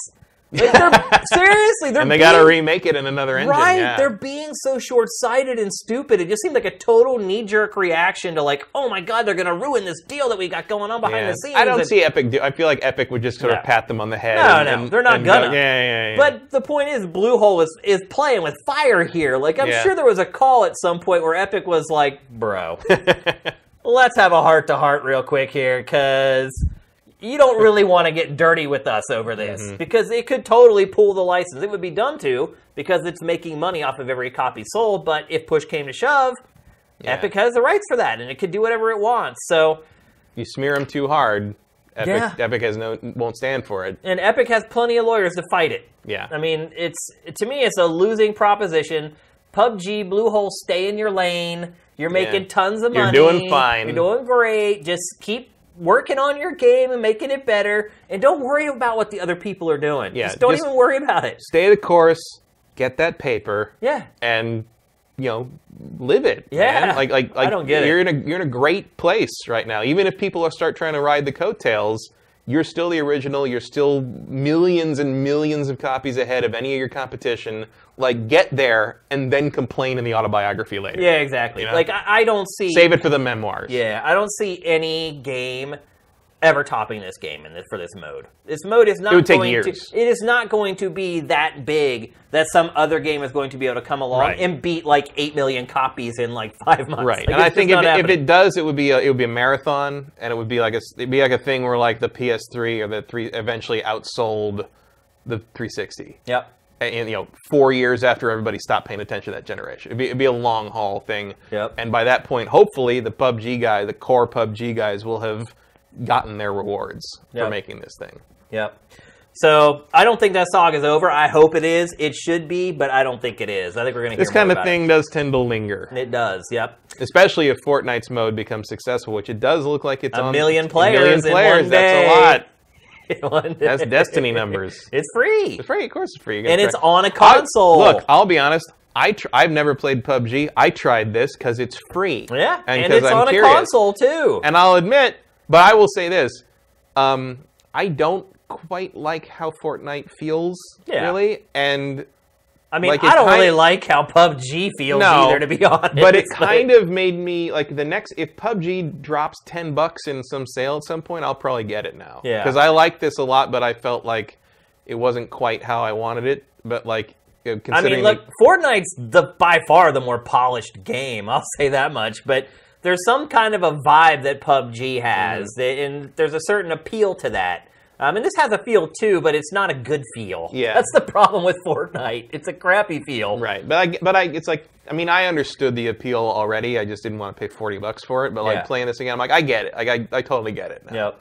Am I gonna pick this as my game of the year? No. Yeah. But like, I totally get why people would consider it. I also think Bluehole is a little intimidated because Fortnite is on a console already. Yeah. And PUBG's not, and we don't really know when it is coming to. Yeah, I mean, I do see the concern of like, oops, suddenly PlayStation 4 owners have an option. Kind of, and part of their value may be value to Microsoft. Yep. We don't know. We don't know what that deal is. Yep. All right, let's move on to our last topic of episode 104. Hopefully not our last topic ever for GameFace. That would really blow. But we're going to talk about the SNES Classic. So, Matt, before we get into the grand finale, which we won't spoil, let's talk about getting them. Right. So, the first thing I want to say is I got a direct message on SIFTD today from Mike's Q, which is one of our users, and he said that he waited in line last night and got an extra one, and that if I could not get one, that he would be willing to give me his extra. So, Mike's Q, you are awesome. Thank you very much. And I just have to say that I never would have even considered sending a user at Game Trailers money, trusting that person to then send me the product that they promised me. And I would have no reservations doing that with one of our SIFTD users, just to kind of show the cultural shift that has happened from going to a massive mega site to something a little more personal on SIFTD. But that was encouraging. But I have a crazy story. I know I've said on the show that I gave up. I didn't care. I was not going to try to get an SNES Classic again. Well, last night I folded. I saw that Think Geek had issued a tweet saying, we are going to have SNES Classics on sale, unbundled, tonight at midnight Pacific on our website. And I was like, okay. I didn't search for it. I saw it all on my own organically. I'm like, all right, I'll set my cell phone to 11:55 so I can get to the page and I can sit there and refresh and try to get one. I'll do it for 5 or 10 minutes. If I don't, no big loss. So 11:55 rolls around, I go to my computer, I sit there, I actually start refreshing it around 11:57 because you don't know what their clock's like. I'm sitting there, refreshing, nothing. I do this until it's 10 after midnight. And I'm like, what the hell, man? I was so mad. And then I felt mad at myself because I'm like, I said I wasn't going to do this, and I did it anyway.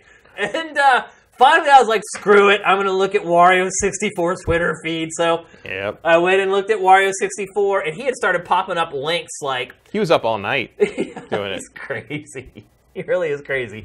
But at first, it was like, here's GameStop, but don't go to the product page. Click buy it from the search results page, and you'll be able to get it. And he's like... And then that died, like, immediately. Like, literally, I click on the link. It was 11 seconds old. It said 11S. And I click on it, and the whole site was just crashed. Wario64 was ruining many a website last night. It's insane. And then he kept, like, listing other sites like Target. He's like, go to Target. He's like, but don't, like...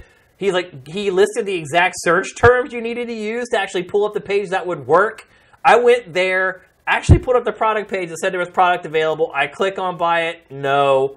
I refresh it. Site crashes. So I go back and I look at Think Geek. Still, it's just the same splash page sitting there. I'm like, what the hell? At this point, it's like 12:15, 12:20. I'm like, I struck out again. I'm not getting one. And I went one last time, refresh Wario64's page, and he had like a bit.ly link there that somehow jumped past that landing page and went straight to where you could buy the SNES Classic. Because he's a damn retail ninja. It's insane. It really is insane. I don't know how he does it, how he finds these pages. So I click on it. It's there. It pops up on my screen, and it's like, in stock. Purchase now. I click on it. I go to purchase. Everything is working fine.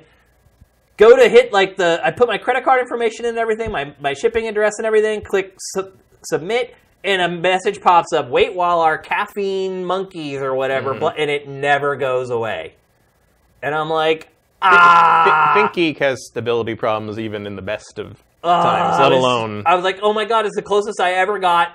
I go back to his page again, I click the link again, the page pops back up, like I click, like, submit, I want it, nothing happens, it just goes to a 503 error, and that's just what continues to happen, and I'm like, I didn't get it. So, close out all those tabs where I tried to do it over and over again. I get to my first original page that was still sitting there with that message up about the caffeine monkeys, and I'm just like, why not? I click back.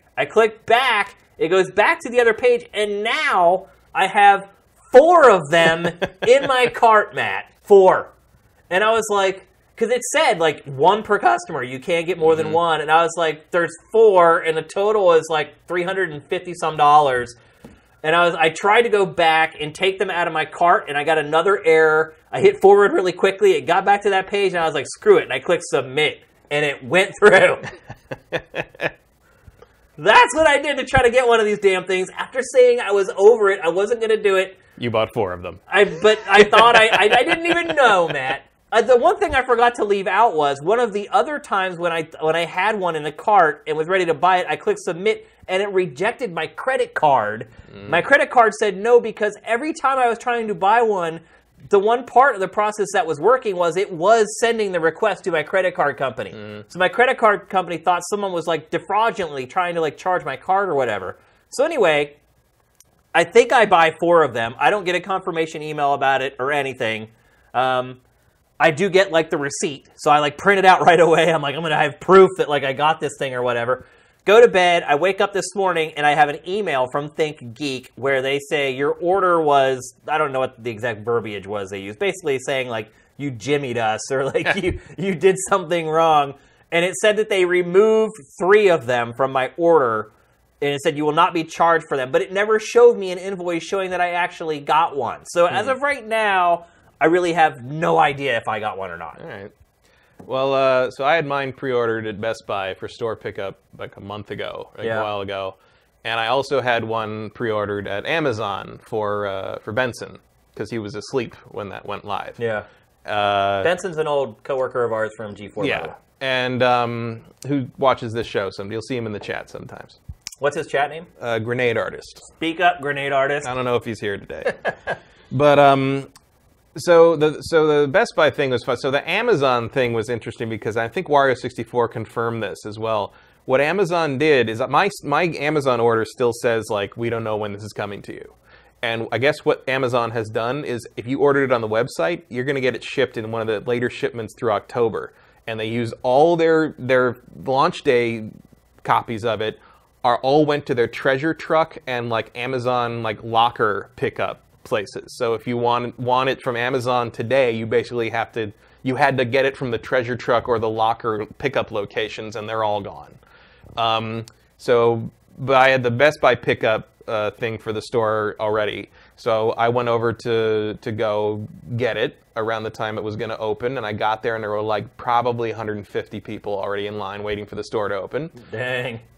And so I go up and I go wait in line, and I'm like looking around, and I stood there like 10 minutes, and suddenly like other stuff happened. I had to go do something. Basically, I had to do other stuff. Yeah. Like I was like, I can't.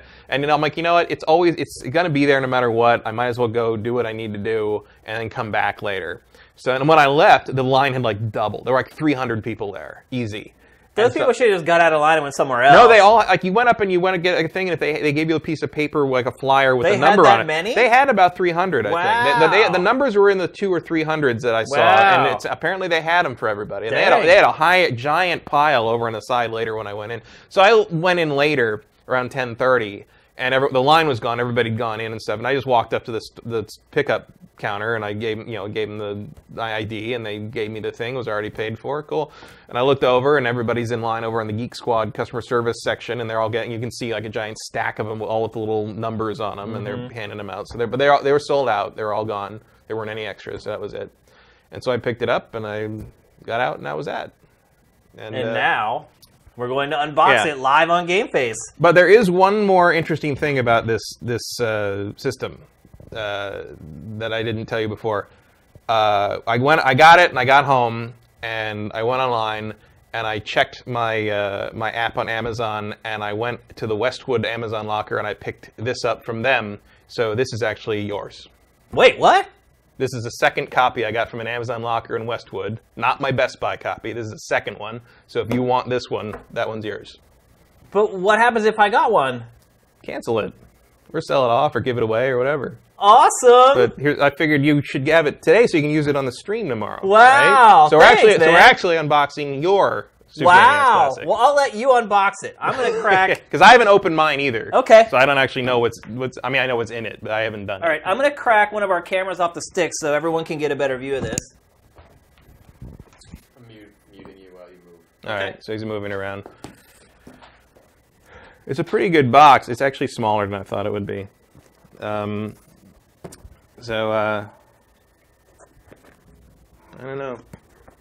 I have nothing to say about this. It's a piece of. I will say that a lot of people have been upset that they did the usual U.S. version for this, and I do think I like the Super Famicom version of the system better, but I like the Super Nintendo version of the controllers better. The purple is not beautiful, but I like the concave and convex differentiating between the buttons. On the back, we have all the games. Oh yeah, let me find all the games. Missing 2 of the games I think are required in any Super Nintendo collection, which is Chrono Trigger and ActRaiser. But hey, it's not too bad. There's a lot of classics on there. Crack it open. So we'll just open that up. What's a good section?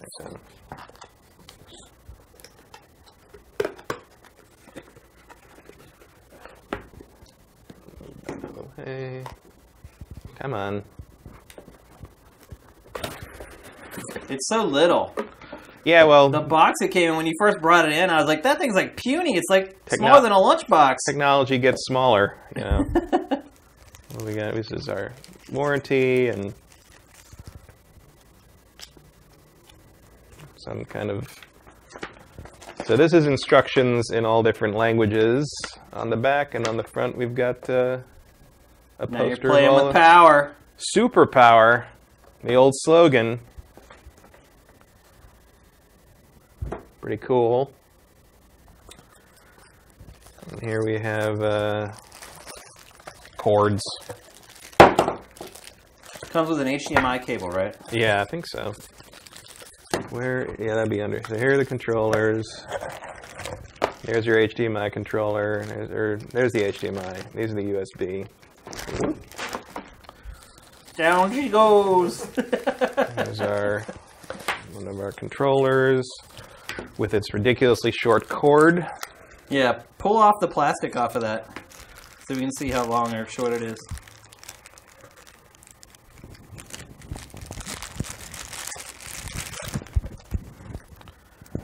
Twist ties everywhere. More plastic for the ocean. There we go. So, not about... Oh, it's way longer than the NES. It's longer than the NES Classic, but it's still not as long as like an actual old school control. I mean, I think this is at least, maybe half, at most it's 2/3 as long as an actual Super Nintendo controller's cord. Unless you had the Japanese one. Yeah, I have a Japanese Super NES, and the cord's literally like 1.5 feet long. Feels about the same size to me. I think it's basically the same thing. And here's the tiny little system, which used to be the size of a phone book, and if you even remember what a phone book looks like, and now it's a tiny little, look at that. That is adorable.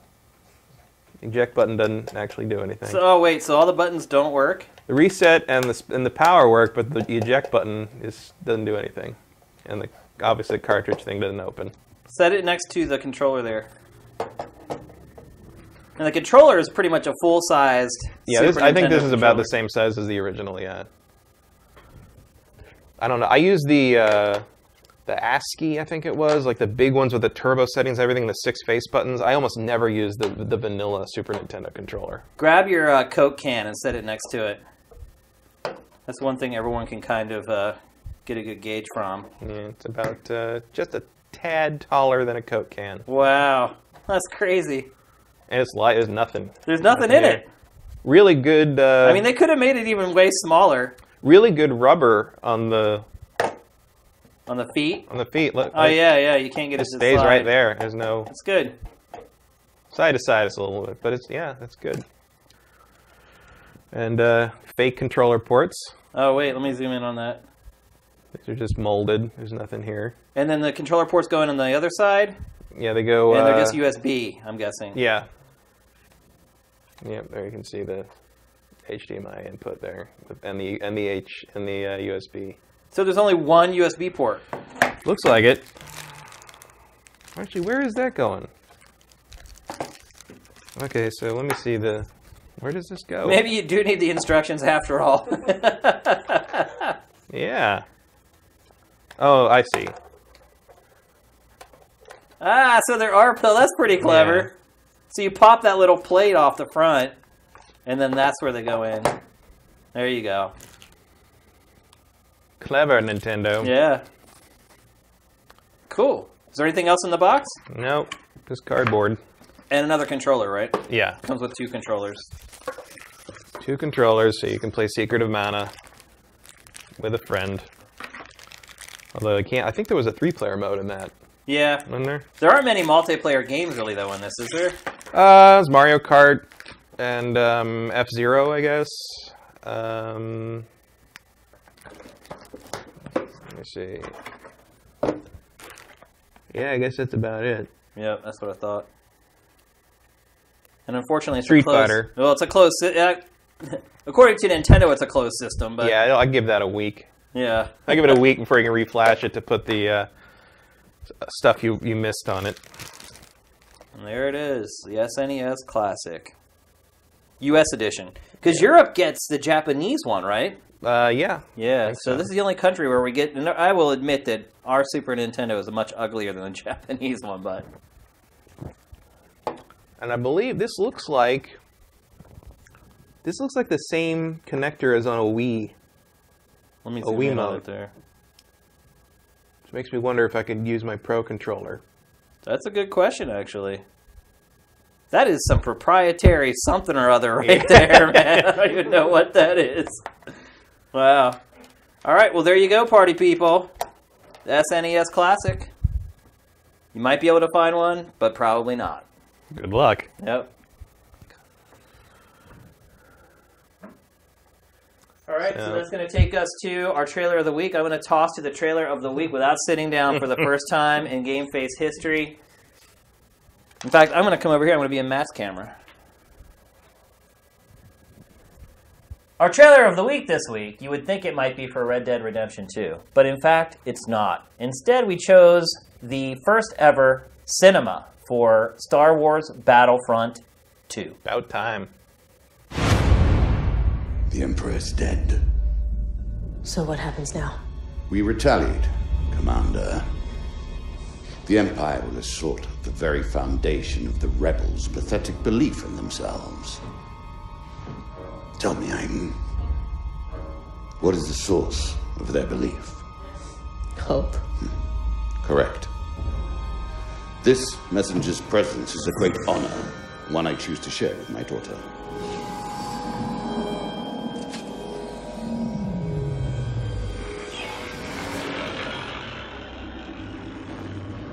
Admiral Versio, Operation Cinder is to begin at once. Resistance, rebellion, defiance. These are concepts that cannot be allowed to persist.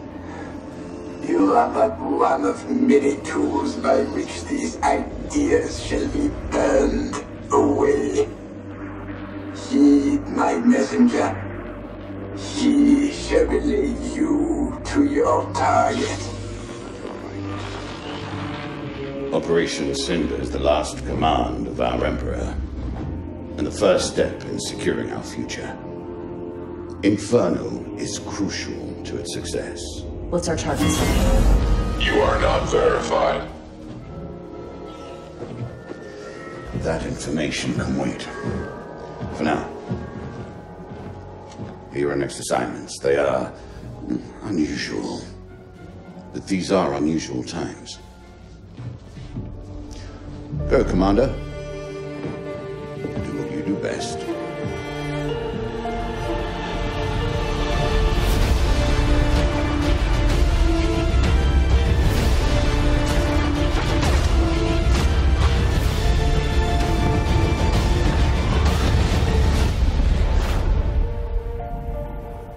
That was encouraging. Yeah, looks good. I mean, no gameplay really, but that's okay. I mean, I think that it served its purpose. It's saying, right. hey, we're doing cutscenes now. Hey, there's characters and they things. look pretty good. Yeah, I'm very interested if you've been following like the non-movie continuity that's going on right now.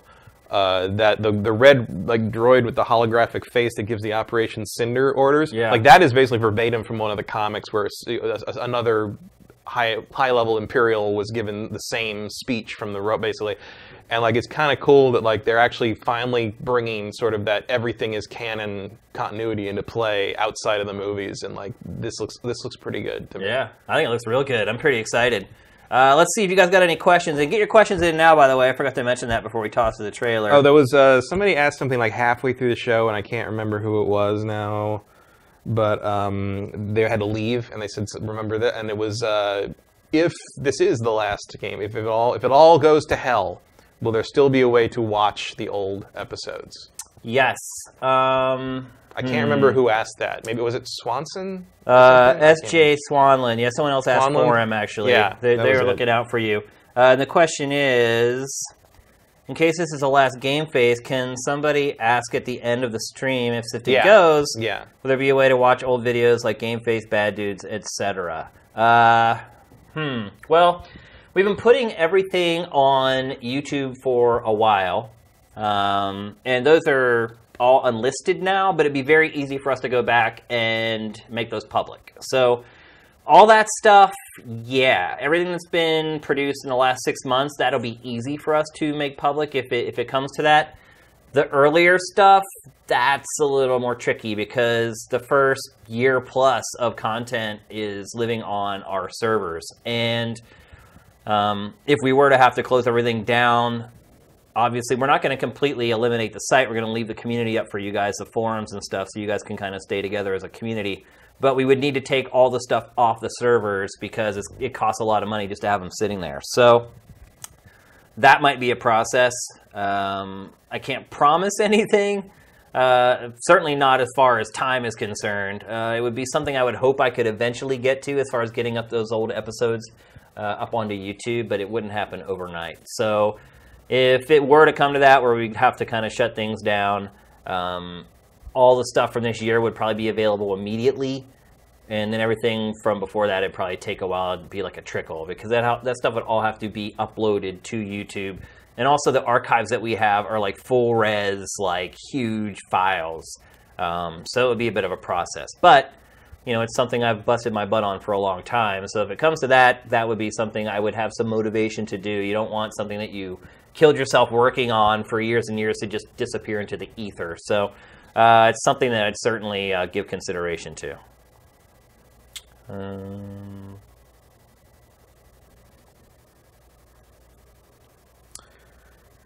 Mitchell is Alive asks, we've talked a lot about influencers on the show. Is there any YouTubers that you guys appreciate, admire, consider a cut above and trustworthy? The Rad Brad. I love him. He's a very humble guy. He has a really good eye for the games to play. He's very respectful of his audience. His commentary is not... He's not just looking for attention with his commentary. His gameplay is always full screen, and the quality of his gameplay is really good. He's probably my favorite of all the YouTubers. I mean, I like Jim Sterling, even when I don't agree with him. Like, I think he's entertaining. I don't consider him a YouTuber, though, because he worked in the traditional industry for so long. I mean, I can understand why you would say that. That's what he does now. I mean, and I think he does a good job of it. I like Super Bunny Hop. I think he's got good insights on things for the most part, and even when I disagree with him, I see where he's coming from, and he's also a really good editor. He uses good footage, I think. I mean, most of my YouTuber content that I consume is movie related. There's a bunch of really great movie guys out there. Movies with Mikey is a pretty positive thing out there, and he does a lot of funny edit stuff on that. And I like Movie Bob a lot, who used to be on. Oh, no, I don't remember. He's been a couple things. He's moved around outlets a lot, but he does a series called Really That Good on his YouTube channel, which are long form, 30-minute to an hour long examinations of kind of classic. And by classic, I mean movies we watched when we were kids growing up. Ghostbusters, the Donner Superman. He just did Transformers the movie. So the series is as a kind of a counterpoint to how negative most YouTube stuff tends to be, like just like like the Angry Joe model or the angry video game nerd model. It's basically like he's looking at these things we consider classics and trying to like really dig into them and figure out from a thematic and kind of zeitgeist era angle, are they really as good as we think they are, or are they just sort of tinged by rose-colored glasses? Usually the answer is yes, they are that good. But he does really good, insightful explications of what they were, what they meant at the time, what they mean now, and why or why not. Those should be things we consider to be valid. And I think it's a really good example of positive critique and commentary that doesn't have to be boring. That said, the next one he's doing is for one time only going to be really that bad. And it's going to be Batman versus Superman. Oh, geez. And he actually did an 18-minute preview of why he's doing it that way. It's not about Batman versus Superman, but it's about why he chose to do that, because he wants it to be a positive series. He's like, this time I'm going to do it. I'm going to do it one time. And I'm doing that. But he has some really good ideas and really good insights on things if you can take his Boston accent, which I can. So. All right. And look, when you said YouTubers, I started... Immediately, I just thought about like Let's Players. So if there's one Let's Player I like, it's the Rad Brad. But there's other YouTube channels I love. Like Arix Gaming does really good stuff. He concentrates on just a few games, but he dives in really deep and gives you a lot of really good information about them. So he's another guy that I appreciate. Obviously, like the Did You Know Gaming folks, they're that's good. Really good. There's tons of great YouTube channels, but when you say YouTuber, that sort of engenders a certain type of content to me. See, I think of like that as those people as like people like Jim or people like H Bomber guy or whatever as YouTubers as well, just a different kind. Like, I hate labels in general with anything. So I mean, if you're on YouTube and you do like if you put effort, you're a one-man gang. If you're a one-man gang who puts in effort into these YouTube videos as a brand of some kind, I consider you a YouTuber. I don't consider that a pejorative or anything. I just I watch those guys on YouTube, and that's what it is. There you go. Some of those guys do really good stuff. Justin Horman, have you ever been contacted by a publisher over a game review or other piece of content you produced? Yes. Like many, many times. I can't even tell you how many times I've been contacted by PR people. Usually it's the PR people, but there have been instances where people at studios have come after me. And I'm not going to name names. I don't really want to drag anyone through the dirt, but I will give a hint. We had one Sony first-party studio accost me, and I had a Sony first-party studio accost me in a hotel one time, and it wasn't just one of them. It was like 4 of them over something I said on Invisible Walls, and it was a studio that I had a lot of respect and love for and was caught completely off guard. And they watched the show real close, and they were very unhappy about something that I said about one of their, and it was a statement I had made about one of their franchises, not a specific game. And I had basically said that the franchise was stagnating and done, and they did not appreciate that at all. They definitely did not agree.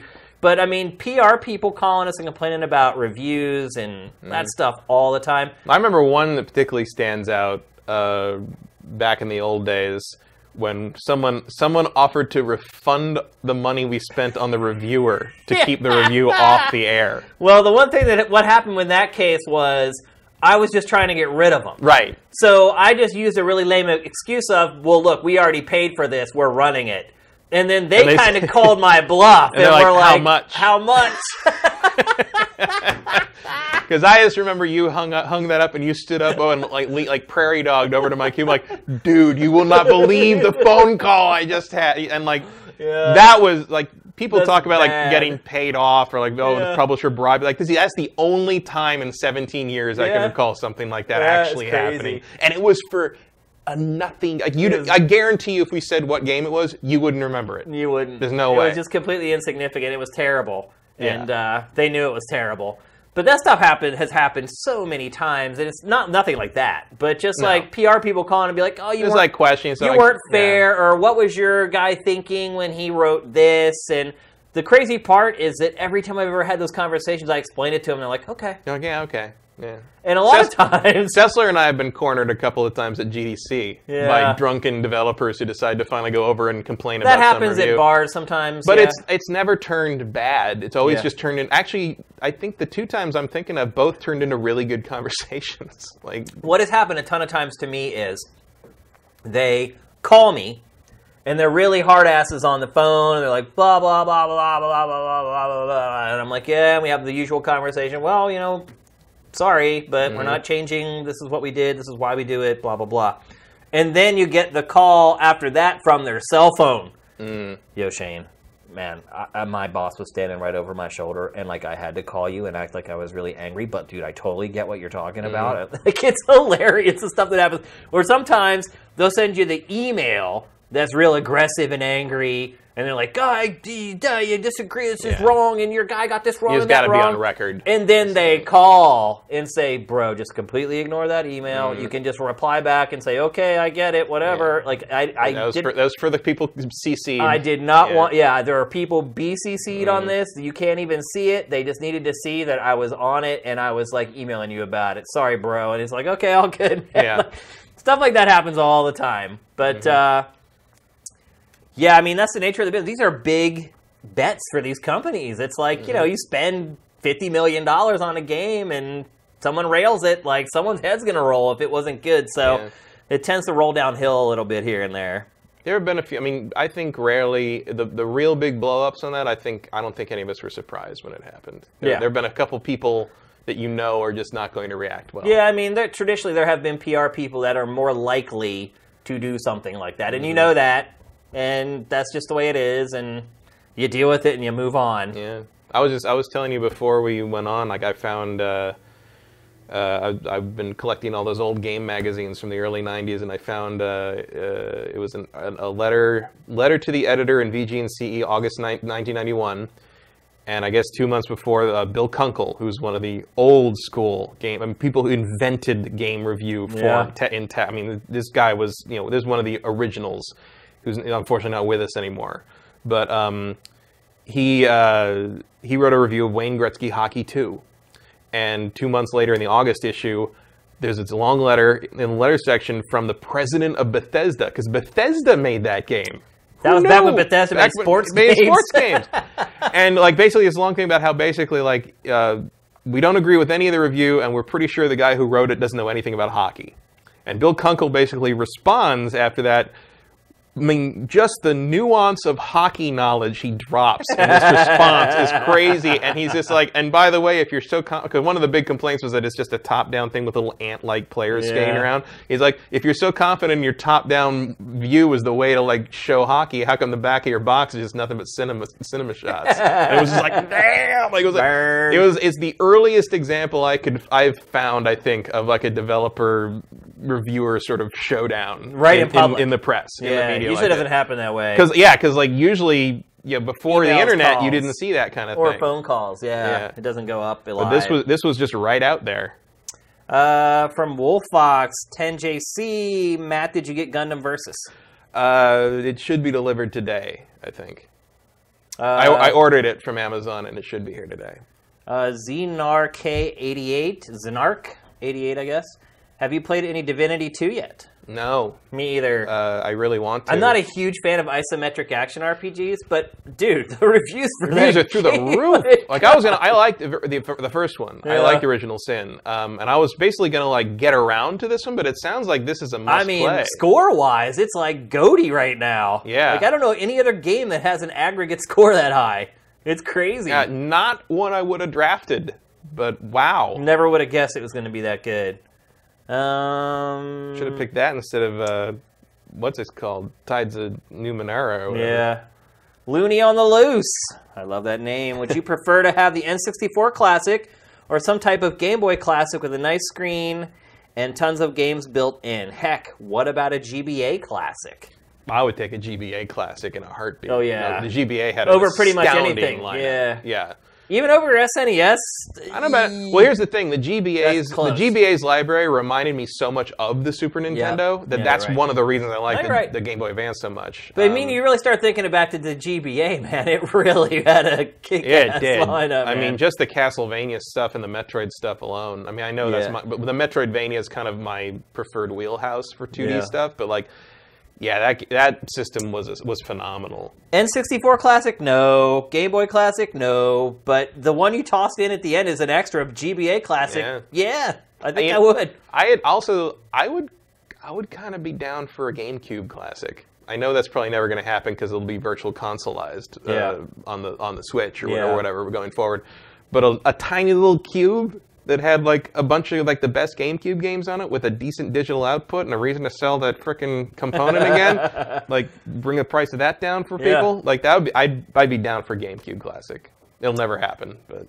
Here's one from Drunken Elvis. What are your plans for staying awake for 24 hours? What have you got in the way of supplies, etc., to aid you on your marathon? So my plan is to go to bed as early as possible tonight. And I did not sleep very much last night so that I would be exhausted today so that I could go to sleep earlier tonight. So I literally slept like 4 hours last night in hopes that like I'll go to bed at like 9 or 10 o'clock tonight. That's probably not going to happen. I haven't gone to bed that early since I was like 10 years old. So I'm going to try to go to bed as early as possible. And that's pretty much it. Like I'm going to the store tonight to get a bunch of food. I think my wife is going to swing by and bring me like lunch and dinner. I'm going to buy a bunch of Red Bull, some soda, some water, and that's it, man. Just come in here with all the games and the consoles and just go at it. So that's about as elaborate as my plan gets. Lots of caffeine, pretty much. Let's see, we'll answer a couple more. Erebus Jones, given the almost universal high scores for Divinity 2, do you think format of a game has an impact on its Game of the Year perceptions? Well, launching on PC before console, same as XCOM 2 hurt it. I don't know if it hurt it so much as like it changes kind of how you learn about it. I think it's the genre more than anything else. I think people look at that genre and they're like, "Oh my god, like that's like a 90-hour game," and it's not the most accessible genre to get into. And I think my other question is like, how well not is as many play people are going to play it without a mouse? Yeah, that's the other question. Too. I mean, they did the first Divinity pretty well on consoles, but I don't feel like it played quite right. If you look at like the editorial staff at most publications, all of them, or 90% of them, are going to play Super Mario Odyssey. Right. 90% of them are going to play The Legend of Zelda: Breath of the Wild. Maybe 50% will play Divinity. If that. Yeah. I mean... And that's the problem that's going to come up against. I think that's also part of the thing is, like, no one was ready for it. You know? Like, I think... I do think you run into a situation where a lot of, like, especially at the high-end sites, like, people are budgeting their gaming time to get everything they need to get in. And since no one... maybe you run into kind of a AAA bias situation there where, like, if you weren't ready for this game to be a thing you had to play and experience, maybe you might not find the time for it. And that might ended up giving it kind of the short end of the stick when it comes down to the Game of the Year decisions. But hopefully... Usually these games that are kind of niche genius stuff... people will advocate for them on teams, and they will say, like, you have to play this. Your decision is not valid without having played this. It's one of the best things of the year, and I think everybody will at least attempt to do their due diligence on it. So I wouldn't expect to see it completely ignored. But the XCOM 2 point is well taken. Oh no, I see it being nominated. Yeah, winning. It will be one of those 5 games that get nominated, and then most of the people who are actually voting on it will not have played it. And then you'll have the entire editorial staff saying, I love Mario, I love Zelda. Yeah. Zelda and Mario are good, yeah. You'll have 4 or 5 guys that'll be like, oh no, you're wrong. This game is better, and this is why, but there just won't be enough people in the room to get the game up over the top. So it could surprise... I mean, I've been surprised before by Game of the Year awards. Like, back when I worked at GameSpot, like, there was a heavy PC contingent there. So, look, there are some places where it could... Like, RPS. Rock, Paper, Shotgun totally could win. PC Gamer could totally win. I just think if you're talking about, like, IGN, GameSpot, Polygon, stuff like that, probably doesn't have much of a chance. But you never know. Let's see. One more question.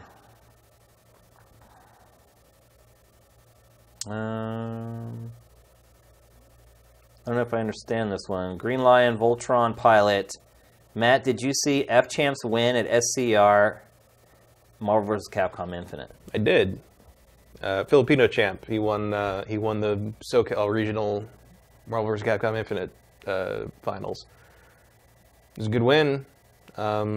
It's interesting watching that tournament. Like you get to really see how important the Infinity Stones are to the meta of the game. B, despite like the emphasis that the marketing put on kind of the auto combo and the auto super stuff, that game is hard. Like getting like in there and the real combos, the real damage, the real way you juggle someone. The way the tag in is kind of an automatic juggle. It's the reason you don't need the assists anymore.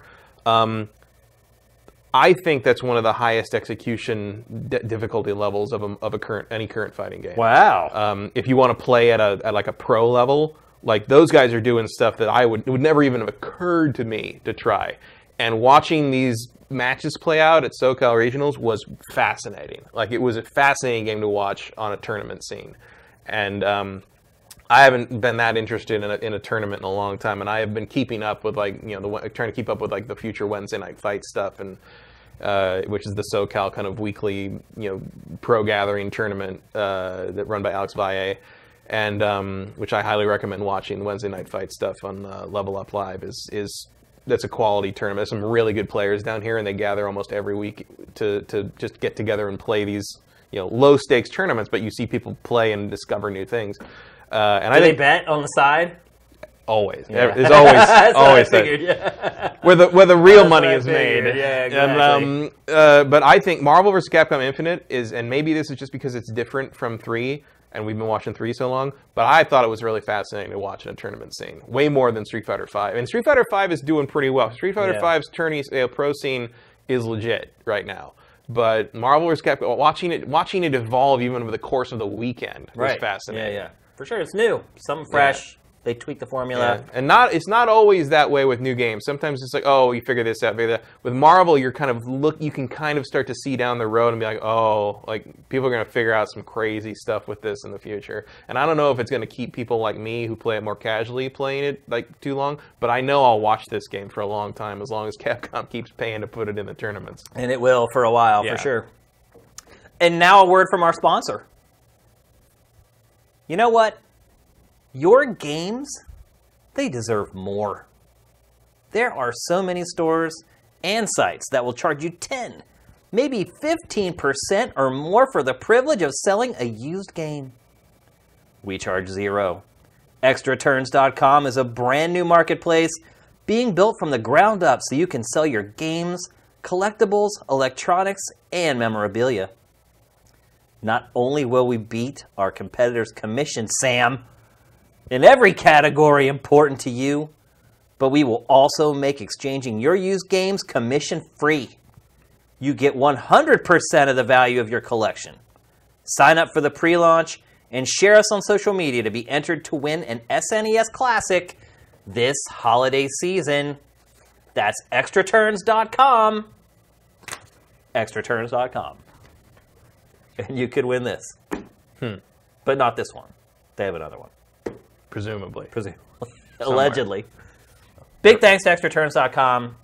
Someone was saying that the site was down a little bit last week, but I'm assuming it's back up. So, as our only and our first sponsor, we'd really appreciate if anybody watching this would go and sign up. Obviously, it shows that sponsoring GameFace gets some kind of reaction and some pin action for our sponsors. We'd really appreciate it. Wow, it's kind of crazy to think of maybe signing off for GameFace for the last time here. Yeah, at least in this form. Yeah. Man, I don't even know what to say. I didn't prepare for this at all because I don't want to believe it. So, it's like I said at the top of the show, some of you guys may have missed it. I anticipated a lot more people leaving our on-site subscription service for Patreon, and hardly anybody has. There's going to be a big sort of day of reckoning on the 1st when we really see how many people are going to leave the on-site subscription service and go over to Patreon, and ultimately how many of our Patreon pledges actually stick around until the day that their cards or their PayPal accounts are charged. Because if you watch our number, like it'll go down. Some people will be like, oh, I'm not going to commit. And then it'll go back up, and then it'll go down $1, and then it'll go up $100. Like, it's just all over the place. And until that first day of October, we won't really know. So with all this in mind, there may be a chance that we can lower the threshold that we need to stay in business. If that many people end up staying on our old subscription service, it's very possible that we could still survive if we just hit our $6,000 goal instead of $8,000. So tomorrow is a big day. I am doing a live stream all day tomorrow and probably all night, trying to drive our Patreon up to at least $6,000. So once the stream goes live, it's probably going to go live around 9 a.m. Pacific, around noon Eastern, and then going until I die or something else happens, or until people stop watching or our Patreon stops going up. So tomorrow, make sure you get out to your social media, Twitter, Facebook, share. Try to get the word out there so that we can try to hit our goal here. But if this is the last GameFace, I just want to thank Matt very much. You've been amazing. You've been a great co-host. Sam, you've been awesome, brother. I should have at some point turned the camera on Sam when I had it off the sticks. I don't think people have ever seen Sam. Actually, Sam, why don't you roll over here? No, I want to be like Wilson from Home Improvement. Come on, roll over here so people can see you for the first time. Have they never seen Sam? I don't think they have. I don't think he's ever been on camera. I should have shaved. You never shave. This is you. Yeah. This is Sam. Be Sam. That's the man. Best TriCaster TD we ever had. And hopefully he will continue to be our TriCaster TD. But just want to thank both you guys for being a part of this. Hopefully this isn't the last time, but if it is, I want to thank everybody on SIFTD. It's been an amazing ride. You guys have supported this show. You've been our ride or die. You've been amazing. But unfortunately, it's just got to this point where I just can't keep going like this. For a number of reasons, I just can't keep doing it. So I hope this isn't it. I don't know. I mean, the crazy part, too, is I start to think, and I'm like, well, could this be the last time I'm ever doing something like this, period? I mean, this could be the last time I ever talk about games like this, ever. There just aren't jobs out there. So this might be like my last ever like gaming podcast, other than just doing something like fun with friends or whatever. But yeah. Yeah, but even if we do it fun with friends, we can still charge on a Patreon. That's true. But yeah, this could be like my last week as like a games journalist. It's really hard to even comprehend. I've been doing it. It's all I know. It's all I've done since I graduated from college. So we'll see. One 24-hour stretch left. That's it. Where that decision is made. That's right. So we'll see.